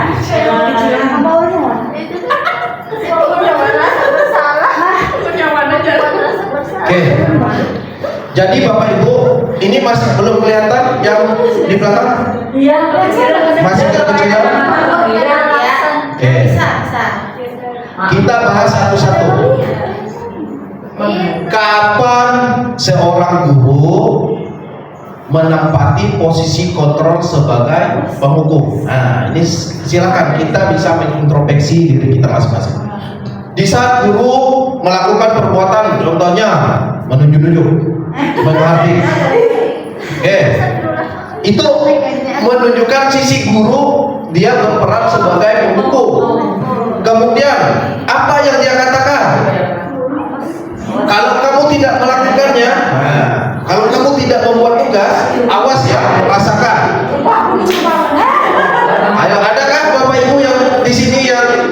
kebiasaan seperti itu? Nah, kalau seandainya ada berarti posisinya sebagai pokok. Apa yang hasil kalau seandainya seorang guru melakukan itu?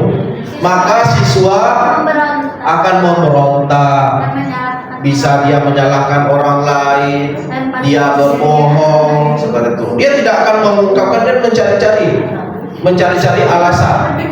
Ya. Kemudian apa? Kalau kaitan dengan dunia berkualitas di sini maksudnya adalah dunia yang diimpikan oleh seorang siswa.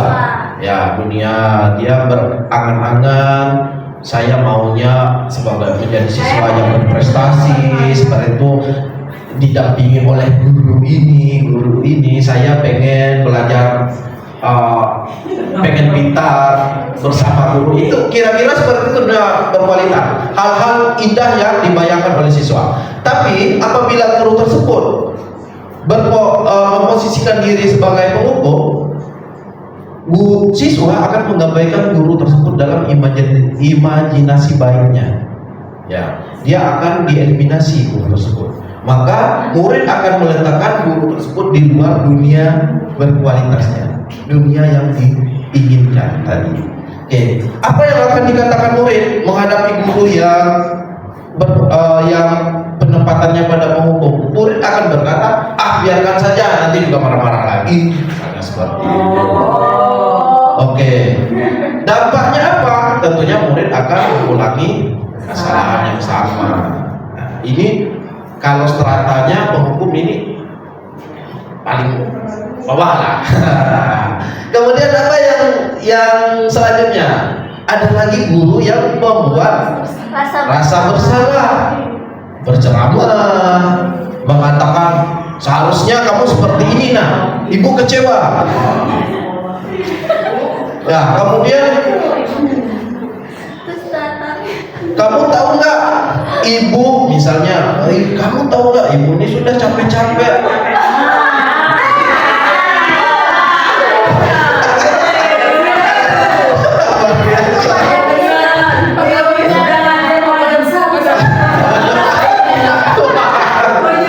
Luar biasa ya. Ya Bapak Ibu, jadi ini ya kita mempelajari. Bapak Ibu, saya garis bawahi ya. Semua guru ya, termasuk saya, termasuk Bu Ain dan seluruh guru pernah menempati semua posisi bersama. Ya, itu poinnya dari poin. Tapi pada kesempatan ini kita mempelajari posisi mana sih seharusnya. Ya, tapi ada di situasi yang ini yang kita harus, ya nggak apa-apa lah kita di posisi yang lain, nggak jadi masalah. Yang penting sekarang kita tahu. Ini Bu, kita lanjutkan ya, Ibu. Oke, itu poin yang membuat rasa bersalah. Ya, tentunya siswa akan sering berbohong ke kita.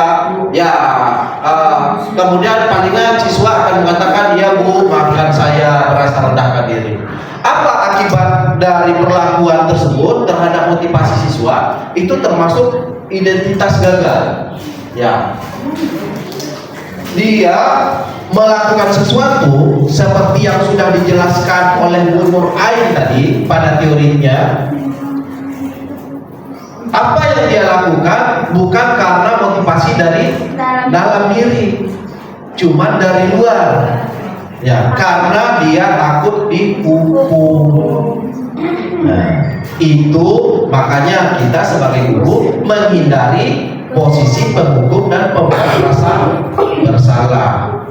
Dia tidak berubah, perkelakuannya tidak berubah gara-gara memang dari dalam dirinya, tapi karena dia takut dihukum, takut dibentak, takut hal-hal yang membuat dia takut seperti itu. Kemudian ada lagi guru yang pada posisi sebagai teman. Nah, kita lihat apakah posisi teman ini baik atau tidak. Guru akan berbuat biasanya membuat alasan-alasan untuk muridnya. Contohnya, ayolah nak, lakukan demi ibu, masa kamu tidak mau? Nah, ada nggak yang dalam menangani siswa? Ayo nak, baris yang rapi, nanti bapak ditegur kepala sekolah. Nah, itu hal yang seorang guru yang memposisikan guru muda? Iya. Pernah. Yang memposisikan dirinya sebagai teman. Apakah ini baik? Nah, siswa ya akan ketergantungan. Akhirnya membuat siswa kita menjadi manja. Ya, itu kalau terlalu. Tapi mana yang baik?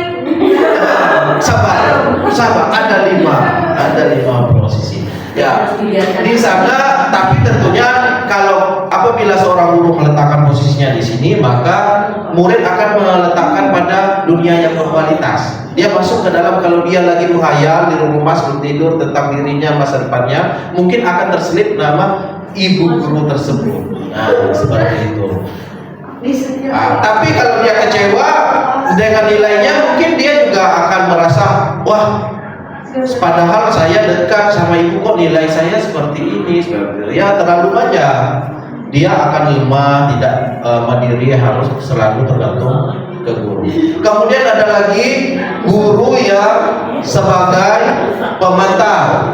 Kalau memantau ini selalu menghitung, selalu mengukur, ya apa peraturannya, nah, seperti itu. Kemudian minggu kemarin kamu tidak mengerjakan tugas, sekarang kamu ini, itu hal-hal yang semuanya dihitung. Ya, hasilnya si siswa ini ya menyesuaikan diri apabila melihat kita atau merasa diawasi, seperti itu. Kaitan dengan dunia berkualitas, murid meletakkan dulu peraturan dan hukum di dalam dunia berkualitas. Oke. Kemudian apabila ibu guru hebat di sini meletakkan posisi kontrol bapak ibu atau pernah bersikap pada posisi teman dan pemantau, maka motivasi yang bapak ibu berikan ke siswa akan sukses, tapi tetap masih kontrol dari luar. Ya, karena apa? Karena si siswa tadi masih mengharapkan imbalan atau masih ketergantungan dengan bapak ibu guru. Ini yang kita tunggu-tunggu terakhir bapak ibu. Ya, posisi apa tadi oleh guru? Kapan? Berarti yang benar yang mana? Nah, mungkin bapak ibu silakan disimak kembali. Ya, di saat kita menempatkan posisi kita sebagai manajer, bagaimana apa yang dilakukan oleh seorang manajer? Dia tidak memberikan tadi rasa bersalah, dia tidak banyak menceramahi, tapi dia lebih ke pendekatan mengajukan pertanyaan-pertanyaan. Manajer dia. Oke. Misal contoh, apa yang kita yakini, apa yang bisa kau kerjakan untuk memperoleh masalah ini? Istilahnya contoh, apa keyakinan kelas yang sesuai yang sudah dijelaskan Bu Nur Ain tadi? Nah, dia yang menjawab sendiri. Ya. Kemudian solusinya dia yang menjawab sendiri. Kita sebagai guru tanpa marah, nggak harus marah-marah. Tapi siswa sendiri yang akan mencari, dia akan mengakui kesalahannya sendiri, dia akan jujur sendiri, ya, dia akan mencari solusi sendiri, dia akan merubah kepribadiannya secara alami, ya, karena dia merasa dihargai. Ya, itu adalah kontrol dari diri sendiri. Ya, kalau kita memposisikan kita sebagai manajer, kemudian saya lanjut untuk memahami lebih jelasnya tentang manajer, ya. Apabila tadi guru sebagai manajer, guru dapat berbuat sesuatu bersama murid, mempersilahkan murid bertanggung jawab dan mendukung murid agar dapat menemukan solusi. Kemudian selain itu, posisi manajer mengacu pada institusi yang dapat menjadikan murid sebagai manajer bagi dirinya sendiri, sehingga dapat terciptanya identitas positif pada murid. Oke. Supaya pemahaman itu terkait kebutuhan dasar dan 5 posisi kontrol ini semakin kuat, kita akan mempraktekkan bagaimana sih cara penanganan siswa. Di situ kita masuk pada poin segitiga restitusi, di mana segitiga restitusi adalah proses menciptakan kondisi bagi murid untuk memperbaiki kesalahan mereka sehingga mereka bisa kembali pada kelompok mereka dengan karakter yang lebih kuat. Itu pendapat dari Gosen tahun 2024 ya, teorinya teori yang sudah cukup lama cuman sampai sekarang masih dipakai. Kemudian ada teori lain dari yang disampaikan Gosen juga sebelumnya pada tahun 1996, di mana restitusi adalah proses kolaborasi yang mengajarkan murid untuk mencari solusi untuk masalah dan membantu murid berpikir tentang orang seperti apa yang mereka inginkan dan bagaimana mereka harus memperlakukan orang lain. Bapak Ibu ya, dalam melakukan, Bapak Ibu ya, saya ulangi,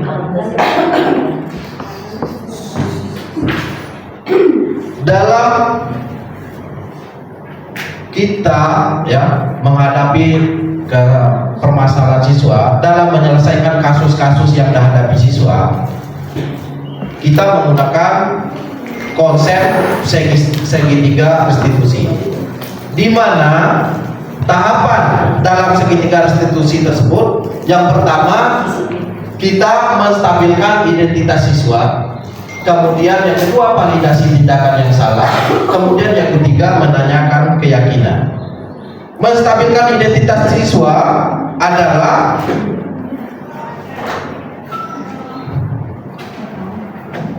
kita memanggil siswa, kemudian kita meyakinkan bahwasanya berbuat salah itu hal yang manusiawi. Jadi nanti akan ada contoh penerapannya langsung. Jadi pada posisi menstabilkan ini, pertama kita membuat siswa, kita mengatakan ke siswa bahwa kalau berbuat salah itu hal yang manusiawi, atau tidak ada manusia yang sempurna, atau kita meyakinkan kita pasti bisa menyelesaikan masalah ini. Kemudian kita juga, oh Bapak tidak tertarik untuk tahu siapa yang salah, siapa yang benar. Kita tidak mencari ini, siapapun yang salah yang benar tidak jadi masalah, seperti itu. Itu poin dari menstabilkan identitas.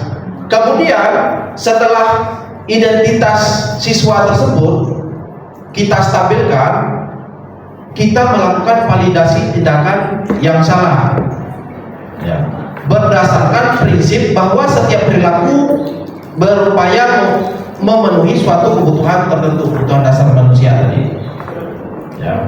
Apa yang kita lakukan di saat melakukan validasi? Kita menanyakan ke siswa sebagai seorang manajer tadi, seperti yang kamu pasti punya alasan mengapa melakukannya, itu yang kita pertanyakan.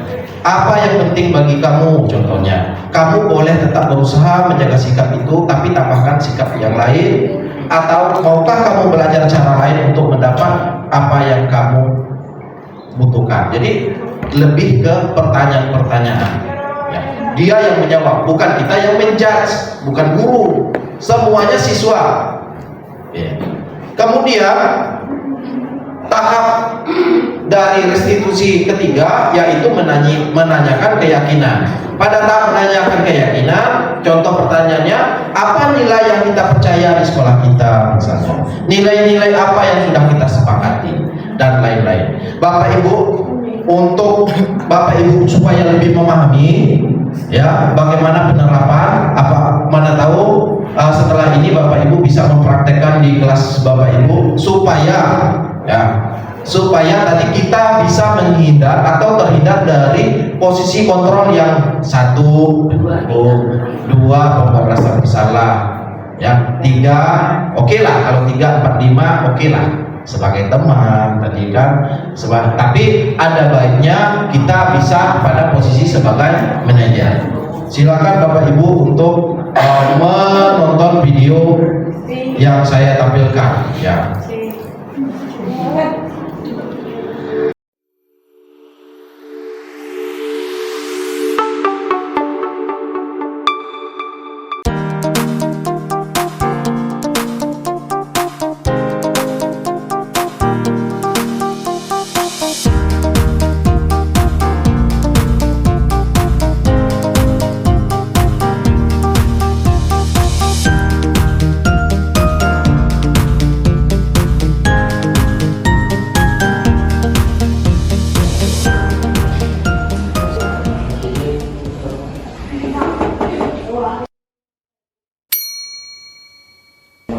Assalamualaikum Pak. Oh, waalaikumsalam warahmatullahi wabarakatuh. Alpin, silakan Alpin, duduk. Terima kasih Pak. Ya, Bapak duduk Pin ya. Oke. Alpin, sehat Pin? Alhamdulillah sehat Pak. Iya Alpin. Ini Bapak suruh siapa Surya ya panggil Alpin. Kira-kira Alpin tahu tidak kenapa Bapak manggil Alpin ke ruangan Bapak? Mungkin karena saya ketahuan mengumpulkan tugas yang bukan desain saya sendiri Pak. Boleh tidak Alpin ceritakan kronologinya? Boleh Pak. Jadi saya punya kakak sepupu Pak. Nah kakak sepupu saya itu alumni jurusan kita. Nah saya itu kan cerita tentang tugas desain dari Bapak. Nah kakak sepupu saya itu kasih tahu kalau dia itu masih ada file tugas yang Bapak berikan itu. Nah kemudian dia itu berikan filenya itu ke saya. Katanya itu buat contoh pembelajaran buat saya Pak. Nah tapi malah saya salah gunakan. Saya malah mengumpulkan tugas yang Bapak berikan itu pakai file yang kakak sepupu saya berikan. Ya, jadi Alpin ya. Jadi pertama tidak ada manusia yang sempurna. Ya, tidak ada siswa yang sempurna. Bapak sangat senang Alpin mau menceritakan secara jujur. Ya, secara jujur. Kemudian tentunya itu hal yang baik ya. Alpin sudah bercerita dengan kejujuran Alpin. Bapak semakin jelas sekarang alasannya kenapa Alpin tidak mengerjakan sendiri. Nah, Alpin, kira-kira apa yang Alpin lakukan sesuai tidak dengan keyakinan kelas Alpin? Tidak sesuai Pak, karena keyakinan kelas kami itu selalu senantiasa bertanggung jawab dan jujur terhadap proses pembelajaran dan tugas yang dikumpulkan Pak. Jujur dan bertanggung jawab. Kemudian kedepannya jika ada tugas lagi gimana Pin? Untuk kedepannya itu saya akan lebih belajar untuk bisa membagi waktu. Kemudian apabila tugasnya saya tidak paham, saya akan bertanya ke Bapak atau teman saya yang lebih mengerti Pak. Ya, jadi bagus sekali Alpin ya. Jadi kedepannya Alpin harus lebih semangat lagi ya. Mudah-mudahan tidak terulang lagi Pin ya kejadian ini. Kemudian tentunya nanti Bapak akan lebih memperhatikan lebih banyak ya, membimbing Alpin supaya janganlah kita sampai kejadian lagi. Iya, kita harus semangat Pin ya. Silakan Alpin kembali ke kelas. Masih ada waktu istirahat 5 menit lagi ya. Iya Pak. Ya, habis itu belajar sama Pak Putut. Oke, Pin, terima kasih. Terima kasih banyak Pak. Saya kembali ke kelas dulu Pak. Oke, terima kasih Alpin.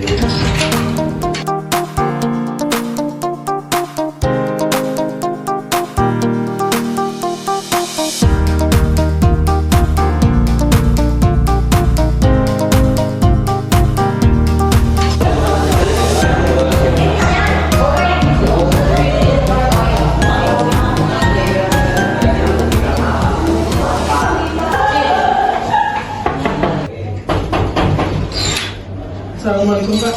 Waalaikumsalam warahmatullahi wabarakatuh. Silakan duduk Mas.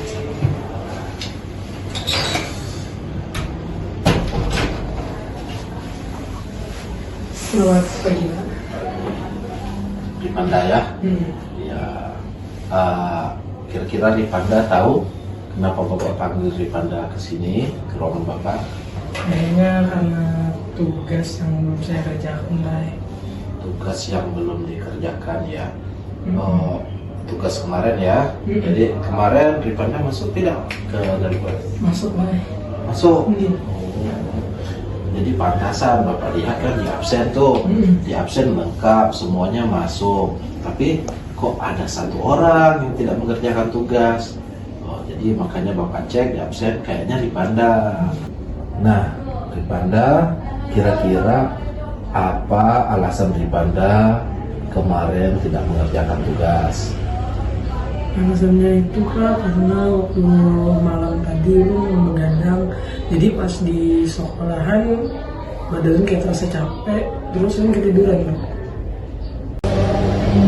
Jadi Ripanda ingat tidak keyakinan kelas kita? Masih ingat Pak. Kira-kira yang Ripanda lakukan bertentangan tidak dengan keyakinan kelas kita? Bertentangan Pak, karena kan keyakinan kelas kita harus mandiri dan bertanggung jawab pada saat jam pembelajaran. Oke, mandiri dan bertanggung jawab ya. Karena pribadinya ingat ya, kira-kira menurut Ripanda apa solusi terhadap masalah Ripanda ini? Yang pertama ulun tidak mengerjakan tugas dari BPA. Yang kedua, setelah mungkin ada tugas, ulun akan langsung mengerjakan tugas tersebut. Yang ketiga, yang akan ke depan ulun tidak akan mengulangi kesalahan yang sama. Oke, mantap ya. Bapak sangat mengapresiasi tanggung jawab dari Ripanda ya. Mudah-mudahan nanti kedepannya Bapak tidak memanggil Ripanda lagi ya untuk kesalahan ya, kesalahan Ripanda kita sebut Ripanda, tapi tidak jadi masalah lah ya, tidak jadi masalah. Tetap semangat ya belajar, kemudian ya biasa Bapak tidak marah sama Ripanda ya, kita biasa saja. Oke, Ripanda silakan nanti Ripanda kembali lagi ke kelas ya, untuk belajar seperti tadi lagi ya. Makasih Pak. Ya, terima kasih Ripanda ya. Ya, semoga.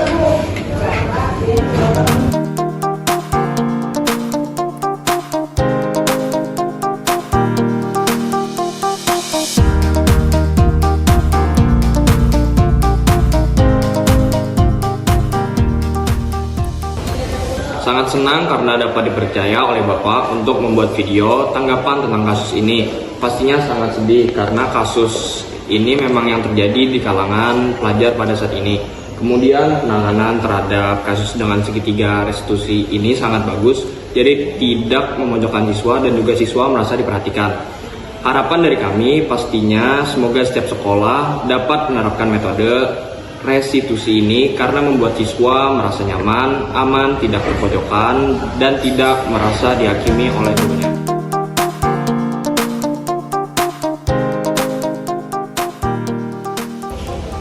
Demikian video penerapan segitiga restitusi di sekolah kami. Semoga dengan menonton video ini Bapak, Ibu, rekan guru hebat menjadi terinspirasi. Terima kasih. Salam guru penggerak, bergerak, bergerak, menggerakkan.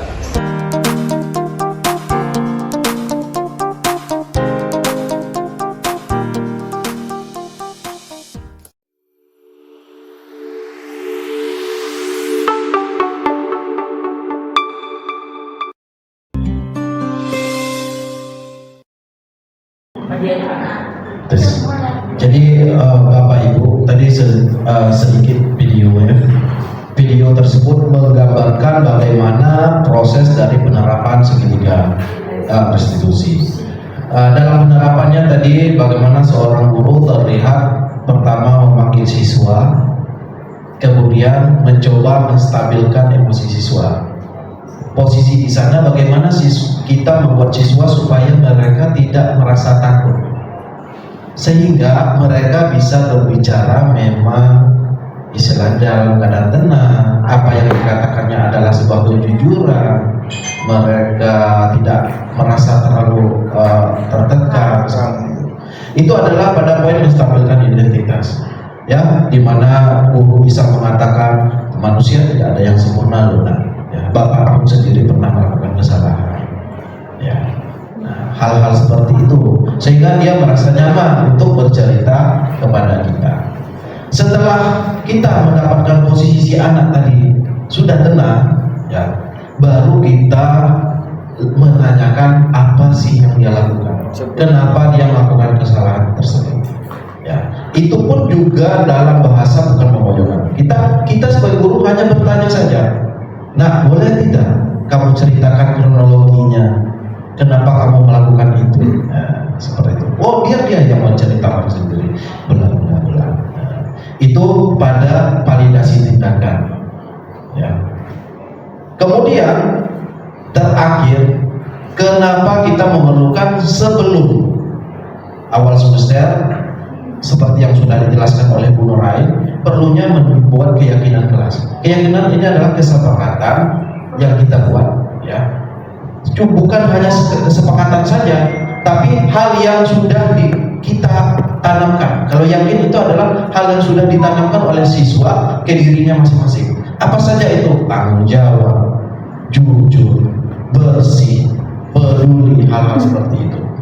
Nah, pada tahap terakhir, pada proses institusi, setelah dia menceritakan, kira-kira hal yang kamu lakukan tersebut sesuai tidak dengan keyakinan kelas? Lagi-lagi dia yang menjawab, tidak Pak, kan keyakinan kelas kita harusnya kita bertanggung jawab, kita harus jujur Pak. Oke. Nah, terakhir baru kira-kira kedepannya bagaimana, atau kita suruh dia mencari solusi untuk kesalahannya sendiri. Nah, jadi itulah posisi manajer tadi. Ya, kita tidak harus melakukan ceramah agama yang panjang lebar, gitu. Dan lain-lain. Kira-kira ini teorinya ya Bapak Ibu. Ya, saya mendengar tadi ada Bapak Ibu, kalau diterapkan ya tentunya memang sangat sulit, untuk ideal itu sangat sulit. Ya, kita sudah berusaha ideal, tapi kondisi lingkungan tadi tidak mendukung untuk melakukan sesuatu yang ideal tersebut. Paling tidak kita sebagai seorang guru berusaha untuk melakukan posisi ideal ini. Mana tahu apabila hal tersebut kita lakukan mungkin di kelas 10 terbiasa, akhirnya bisa menjadi sebuah budaya yang baik di sekolah kita. Oh, ternyata SMK Negeri 2 seperti itu loh dalam memperlakukan atau melakukan penanganan terhadap siswa-siswa yang berkasus. Mungkin itu ya yang bisa saya sampaikan terkait kebutuhan dasar manusia. Ya, apa hubungannya tadi dengan ini? Dalam melakukan penanganan kasus, kita tidak boleh mengabaikan kebutuhan dasar dari manusia. Kita harus mengindahkan, harus mengindahkan kebutuhan dasar dari manusia.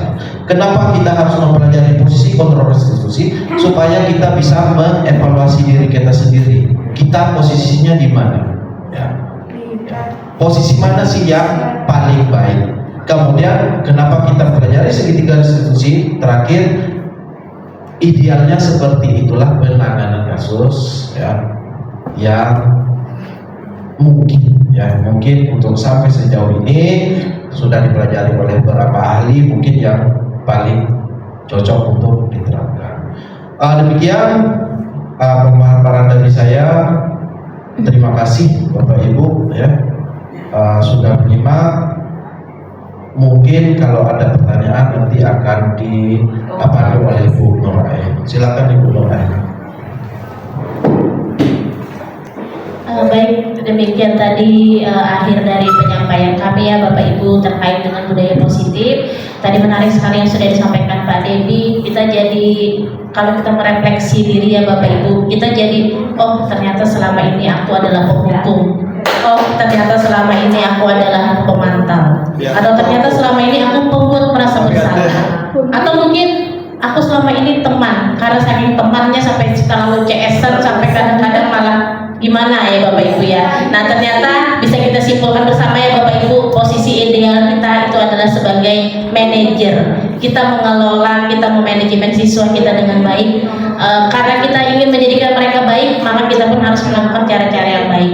Berkaitan dengan budaya positif itu kita bisa adalah tujuan utamanya kita menciptakan lingkungan yang nyaman dan aman bagi anak didik kita, sehingga mereka merasa, oh aku senang di sekolah ini, aku senang dengan guruku, aku senang dengan lingkunganku. Demikian. Mungkin apakah ada tanggapan dari umpan balik? Ya silakan Ibu Nurul. Mungkin closing statement ya Bu Nurul ya. Silakan Bu. Oke, ya berikan applause dulu buat Pak Dedi.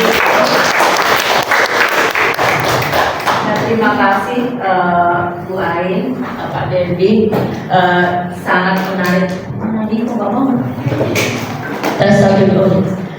Sangat menarik sekali buat kita sebagai seorang guru. Refleksi bagi diri kita sendiri, apakah bisa seperti itu kan? Kita harus memotivasi diri kita sendiri seperti yang dicontohkan oleh Pak Debi di dalam video tadi. Oke, yang ingin saya tanyakan ya Pak Debi ya, apakah itu hanya bisa dilakukan antara guru dengan siswanya, atau bisa juga dilakukan oleh atasan dan bawahannya? Karena menurut saya sangat baik sekali apabila hal itu dilakukan oleh seorang pemimpin yang bila bermasalah dengan siapapun itu kan dipanggil, tidak dihadapkan di depan banyak orang. Saya kira lebih baik seperti itu, jadi kita itu tidak merasa sangat bersalah. Akhirnya kita sulit untuk memulai hal yang baru yang bisa untuk mengontrol emosi kita sendiri gitu.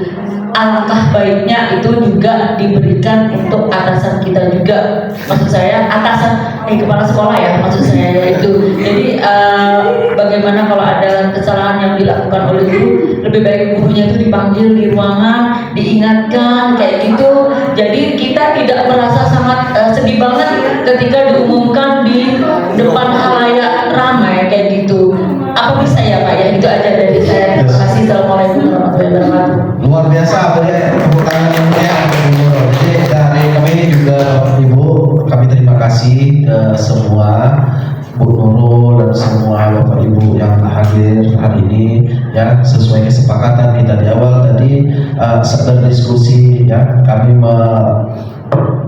saling berbagi doain ya, termasuk sampai sesi terakhir sudah tetap semangat. Dan tanggapan Bapak Ibu ya terkait budaya positif ini, budaya positif di sekolah berarti bukan hanya sebatas antara siswa dan guru, tapi antara guru dan guru pun. Coba kalau Bapak Ibu imajinasikan. Jadi semua perangkat sekolah ya Pak? Benar.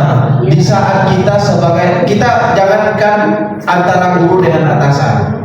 Di saat kita simulasikan nih antara teman, saya di suatu kondisi mungkin ada kesalahpahaman antara Pak Fauzan dan Bu Najwa misalnya. Contoh. Pak Fauzan dengan Asia. Bisa. Ya, kita sebagai pendengar, kita sebagai penentara, ya, kita juga bisa mencoba konsep dari segitiga institusi ini, ya. Ya bukan kita, oh ini harus kayak gini, tidak. Nah, pasti dia sendiri kok. Dan apabila perubahan itu terjadi, maka itu akan lebih terasa. Karena apa? Karena dia sendiri loh yang mencari solusinya. Dia semuanya dilakukan sendiri, bukan orang lain. Mungkin termasuk hal itu sangat cocok untuk diterapkan oleh pimpinan. Ya, pimpinan dalam hal ini mungkin ya juga sudah melakukan hal itu ya. Wah ya, pimpinan sudah rata-rata pimpinan SMK Negeri 2 Banjarbaru sudah melakukan hal tersebut. Oke, mungkin itu Ibu Bu Nurul ya tanggapannya. Konsep ini sangat cocok untuk diterapkan di mana ya, secara keseluruhan. Baik, terima kasih Pak Debi Sandra. Baik, mungkin inilah sesi akhir dari pertemuan diseminasi budaya positif pada hari ini ya Bapak Ibu. Selanjutnya kami mohon maaf apabila ada kekurangan selama pelaksanaan kegiatan. Sekali lagi tadi yang kami bagikan ini sedikit sekali Bapak Ibu, dan mohon maaf juga apabila ada hal-hal yang kurang berkenan dari penyampaian kami. Selanjutnya kami kembalikan kepada Ibu Najwa selaku moderator. Terima kasih. Wassalamualaikum warahmatullahi wabarakatuh.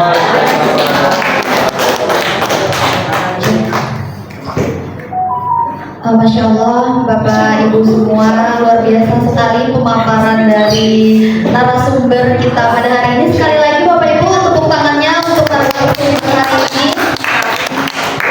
Benar yang kata Bu Ain tadi, tentunya kegiatan kita pada